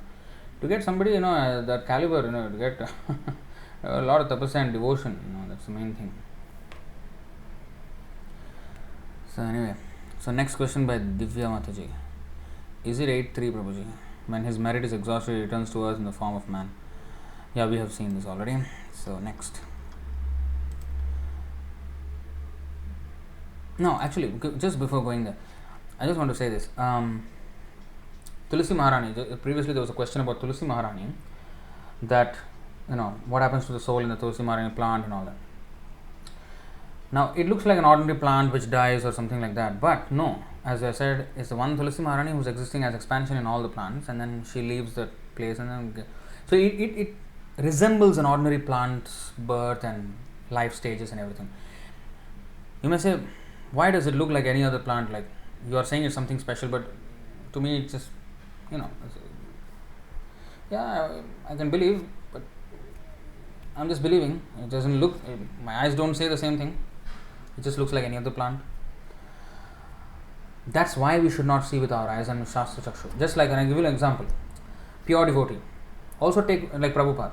He had mother, father, Bengali family, he took birth, and just like any ordinary man would. Semen, womb, 9 months in the womb, coming out, grew up, and then suddenly he was just Mahabhagavat. At the end of life, it was just manifested his real situation. Now, but if you see the bodily so-called developments, it looks like any other ordinary human being. From birth to death, from conception to death, whatever you may say. It may look like an ordinary death. That's why we don't say Spiritual Master died. It's an ordinary mortal. But to our eyes, it appears like that only. It appears just like a death and birth, and just like an ordinary person, he is also, eating, everything is bathing, everything is as if any ordinary person would. So similarly, Tulsi Maharani is existing as any ordinary plant would, but she is a pure devotee. So we cannot understand the spiritual truths. It's like we cannot understand the spiritual nature of a pure devotee, even if he comes in a human form. Not that somebody pure devotee descends from the sky. That can happen. Narad Muni goes like that. He descends from the sky somewhere and then appears somewhere. But that is one way. Just like Narasimhadev appeared from the pillar, but he also appears from mother and father if he wants. So Krishna sends devotees, pure devotees here, apparently seemingly similar to them, in the same way as the others would come. But they come totally for a different reason, and the ordinary persons totally for a different reason. Ordinary people, they're just, experiencing their karma, but pure devotee comes for a mission to stop all karma of those who are suffering karma. But he looks like he also like taking birth in a form of, in the way of karma. So we should not be bewildered by these apparent, seeming illusions. These are all illusions. They are there for the atheists to believe that there is no God. All these things are just some lies. But we have to understand. That's why we have to see through the Shastras. Our eyes we cannot rely on. We cannot rely on our eyes. Now Himanshu Prabhu, Acharyas are not prisoners, right? Oh, that was your question. Because a foolish person considers them like an ordinary person, which is offensive. They came in this material world to take us back home, back to God. Will they return again to the material world next cycle of yugas to deliver fallen souls? Well, that was the exact question. So we just answered that. So it's related to that Tulsi Maharani also. It's not ordinary. But they resemble. When Krishna also comes, he came out from the womb of Devaki. But of course, he was not conceived by a sexual union, but by a spiritual Diksha process that is explained in the 10 to 18 of Srimad Bhagavatam. But anyway, but he could have come through semen also. He came like that also, many times, through semen. Like Parshuram, Ram, they came through semen. But, he can come anyway. From the nostril of Brahma he came. The Lord is independent. But it may sometimes resemble. That's why Manushim Tanumashritam. What is that? Avajananti Mamudha Manushim Tanumashritam Param Bhavam Ajananto Mama Bhuta Maheshwaram. They think I am an ordinary man. Similarly for the devotees or the Tulsi Marani tree. Oh, ordinary tree, ordinary human, ordinary, even Krishna was ordinary human. So this is Mudha. Nalakshase Mudha Drisha. Mudha Drisha means one who is a foolish observer. Fool. He cannot see this. One has to see through the Shastras. That's why seeing through the Shastra Chakshu is very, very important. It goes against our experience, it goes against our observation, but still we have to believe the Shastra because they are right. Why are we so proud of our senses that we think what we see is right? What if our eyes are defective? And they are. And our mind is defective, our intelligence, our reasoning is defective. So why do we have so much pride that how my intelligence, is good enough to understand all these things, and if it doesn't match up with my intelligence, that is wrong. My intelligence is wrong. And Krishna, of course, today's verse is buddhir buddhimatam aham. So I am the intelligence of the intelligence. Krishna says, and for those who want. So there's intelligence of the intelligent. Now, how much one is intelligent? Very little intelligence, or medium intelligence, or extremely intelligent? We're not talking about IQ. IQ one may have 200 to 2000 IQ, but according to material calculations. But if he's an atheist, like many scientists, they have very big IQ. But idiots of the first order, idiots, because they reject God. When everything is a manifestation of God's energy, all over them, all around them, but they cannot see. They are actually the most foolish rascals, Mudha Drisha, foolish observer. Kunti Devi is saying those who don't see you are foolish observers. So they may pass off as IQ 2000, 5 million, but they are idiots of the first order. That's what they are. They are dogs, Prabhupada said. Those who say there is no God, they are dogs, barking like a dog only. So they have no IQ. The real one who is a person who has spiritual quotient, SQ. That is a real person who is a devotee. Only he has SQ. And why? Why he has SQ? Because he sees through the Shastras. Shastra Chakshusha. He does not see with his material eyes. With the material eyes are blind. What Mudadrisha? What he can see? And eventually, when he follows everything, then Premanjana Churita Bhakti Vilochana, by his Bhakti Vilochana. In the beginning, it is Shastra Vilochana. Through Shastra. Okay, even if I don't see the reality as it is, I will follow Shastra in good faith because Krishna is always right. So that is the beginning stage. And when the final stage, Bhakti Vilochanena. By devotion, he sees Krishna. And when you see Krishna, you can see everything, all his energies. It's like Vyasadeva. Bhakti yogena manasi samyak pranahite male apashyat purusham purnam mayam chatadapashrayam. When he saw Krishna, he saw also Maya. And in the purport, Prabhupada mentions he saw not only Maya, he saw Krishna, his expansions as Vishnumurti, all the unlimited expansions, and all his energies, including Maya, and the living entities, and how they are under Maya, and how to get them out of this. And that's why he wrote the Bhagavatam. So that's whole thing, 174 to 177, those 4 verses, 4, 5, 6, 7, yeah, so 4 verses. These are mentioning this thing. So when you see Krishna means it's not just you see one Krishna alone like that. No, you see everything. When you see the sun, you only don't see the sun. You see the sun, you see the world, you see yourself, you see everybody. That's the illuminating nature of sun. Tesham adityavajnanam. Adityavat. Sun-like knowledge. Krishna Surya Sama. Maya Andhaka. So when you see Krishna means you see everything of his energies. Of course, as much as he would like you to see.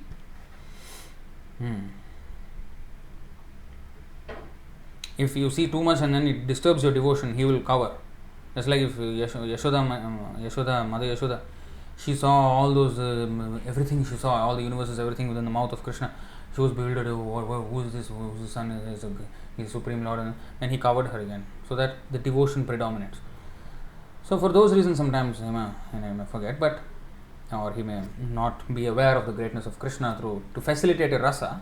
That's a different, higher thing. But when they come, like for example, Rupa Manjari, when he came down as Rupa Goswami, Jiva Goswami, they're all gopis, great devotees in the spiritual world.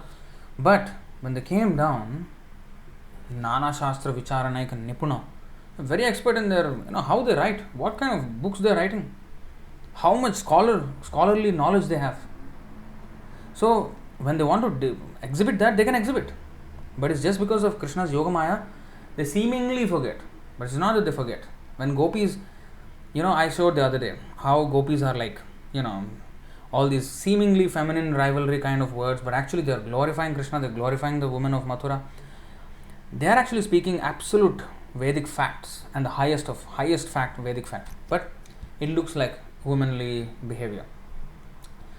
So they are not unaware, and they glorified the preachers who, in the 10:31:9, they glorified the preachers who spread the message of Krishna consciousness. Why would they, if they don't understand? An ordinary woman wouldn't, because she wouldn't know. But they knew. They know. So they absolutely know everything. It's not that they do not know, but their devotion is so overpowering that is more important to them than the knowledge of Krishna.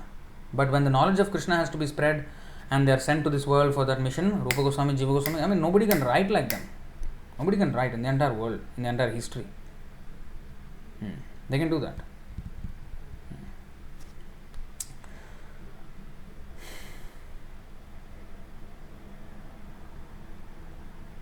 We'll return again. So anyway, I'm going on different tangents here. Please excuse me. Just thoughts are just running in my mind. So I just... Prabhu looks like Brahma of our universe is very good devotee of Lord. He is. He's a pure devotee. He is the origin of our sampradaya, to speak of anything else. Himanshu Prabhu is saying, it's way more complex than what I used to think. Very interesting also. Yeah, honestly. Kunti Mataji. Therefore, the people who choose to give birth by choosing their birth date and time will make no difference, because they say it's good timing and good luck for the child, etc. Good point. Kunti Mataji has made a good point.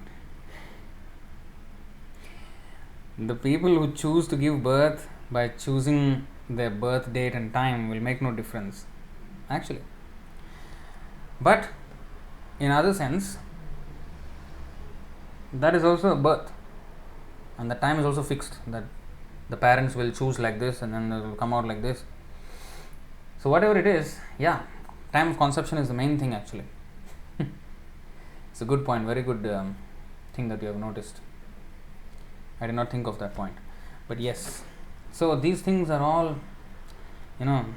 so important. If you look at it closely, just from one verse, 7:10, how much we have gone, you see, how much we have expanded. We have discussed so many subjects, all on that one point.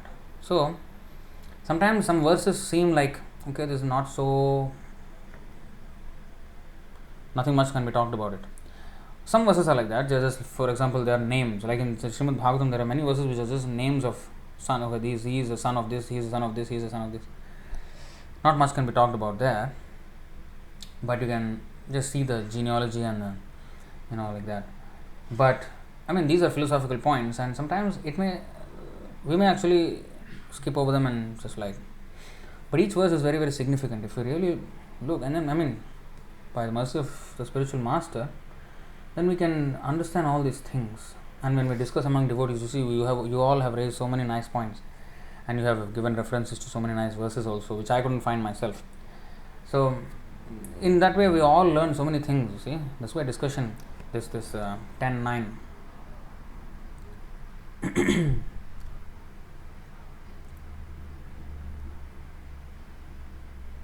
Macchitta madgata prana bodhayantah parasparam kathayantascha mam nityam dushyanti cha ramanti cha. The thoughts of my pure devotees dwell in me. Their lives are fully devoted to my service, and they derive great satisfaction and bliss from always enlightening one another and conversing about me. See? So it's this is how we all advance, by looking at everything. Now the Bijam, but we have addressed abortion, we have addressed cultural issues, we have addressed political issues, we have addressed personal issues, we have addressed many things here. We have addressed animals and all. I mean, we have addressed all the living entities, the wanderings and demigods and planets, and so many things we have addressed, but all on one centering on this point of Bijam Mam Sarvabhutana. So this is all. This is how we can expand our understanding from seeing it from all, points of vision. Last verse. Please excuse me. What is the time? Wow, 11:15. I didn't even notice this. Okay. Sorry. 4:28:41. Sakshat Bhagavatoktena Guruna Harina Nirpa Vishuddha Jnana Deepena Spurata Vishwato Mukham. All angles of vision. We have to study every subject from all angles of vision. In this way, King Malayadhwaja attained perfect knowledge because in his pure state, he was directly instructed by the Supreme Personality of Godhead. Instructed by the Supreme Personality of Godhead or his representative is the same thing. By means of such enlightening transcendental knowledge, he could understand everything from all angles of vision.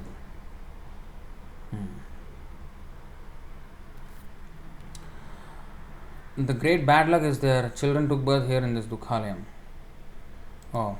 In reply to the good timing and good luck of the child, etc. Yeah, but although Dukhalayam, if you're at the airport, you have a much better chance of exiting the city that's where the planes fly out from. So, if in the mode of goodness, then it's auspicious. There's nothing auspicious in this world, but relatively there are auspicious and inauspicious platforms of Sattva, Raja and Tama. Sattva is most auspicious, and that is only because it is closer to the airport from which we need to take off and go to the spiritual world, the airport of the material world. Sattva Guna is the airport of the material world, but it's not enough because you still need to have a ticket, you still need to have an airline and ticket. So that is given by the spiritual master, the ticket. You can stay at the airport, but you will never be going anywhere from there unless you have a ticket. So mode of goodness is like the airport of this material world, and in that sense, from there he can associate, because in the mode of goodness you will have more chance to associate with those who are devotees. If I'm in the mode of ignorance, I'm in the pubs and clubs, I won't find devotees there. Very less chance, unless a very, very merciful Nityananda like devotee goes into the pub and preaches, distribute books inside the pub. That's another thing. But normally they don't go there. But in the mode of goodness, if I am, then I'll go to visit temples, and in that way I may come to the Krishna conscious temple and I may meet devotees. So it is a chance that I can actually go there from there. So that is a platform from which it is. So in that way it is auspicious. It's closer to our original state, and there is easier chance of reclamation. No need to be sorry. He said, yes, in that sense, good luck, bro. So sorry. Yeah. Pramod Pandey or Parshuram, how to understand that father's qualities go into son so much? Actually, Naranam Matula Karma. The son usually gets mostly from the mother. That is explained in the purport of 4.13.39 Srimad Bhagavatam, when the topic of King Anga, his son Vena, and Anga's wife Sunitha, who is the daughter of death personified. So in that way. So it is said, actually there is one verse where the person gets traits from the mother and father. You may ask, how come? He smiles like the father, or he does this like the father, or he does that like the mother. So these things also mentioned, there is a verse. So this is how Krishna, and apart from doing this like the father and this like the mother, but he has many things that he does in his own way, which are not exactly resembling the father and mother. So some traits here, some traits there, but also, So that is part of Krishna's arrangement. Scientists may say DNA. That is like again scorpion out of rice philosophy. Because who did the DNA and then where is coming from? Bijam is Krishna. So again they miss that point. So Krishna's way is that okay, he will get some from here, some from, I think qualities mother, father. I don't know if you can find the verse. It is there somewhere. Prabhu was showing this verse.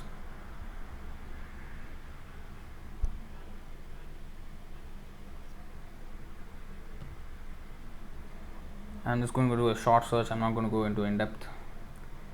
If I cannot find, I just forget it.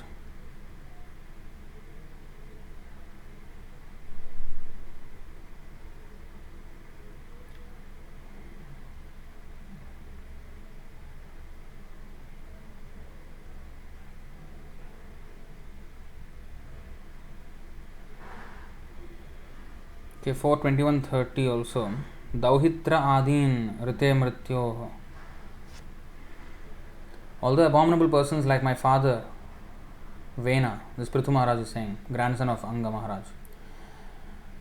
Abominable persons like my father Vena, the grandson of death personified, are bewildered on the path of religion. Okay, we go to the purport.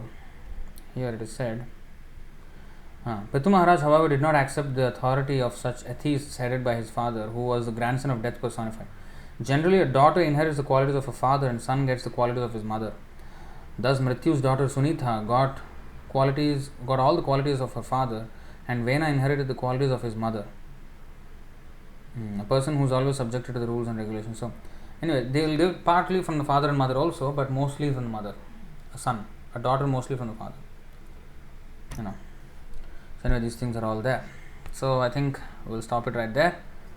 Thank you all very much for this lively and knowledgeable discussion that we had. Your participation was very good. And in fact, some of the thoughts, even in my head, became solidified as I was speaking to you. So thank you for coming on and making this live stream possible. Thank you very much. Srila Prabhupada ki jai, Bhagavad Gita ki jai, Ananda Gauri Vaishnav Vrind ki jai, Nitai Gaur Premanande, Hari Hari Bol, Hare Krishna.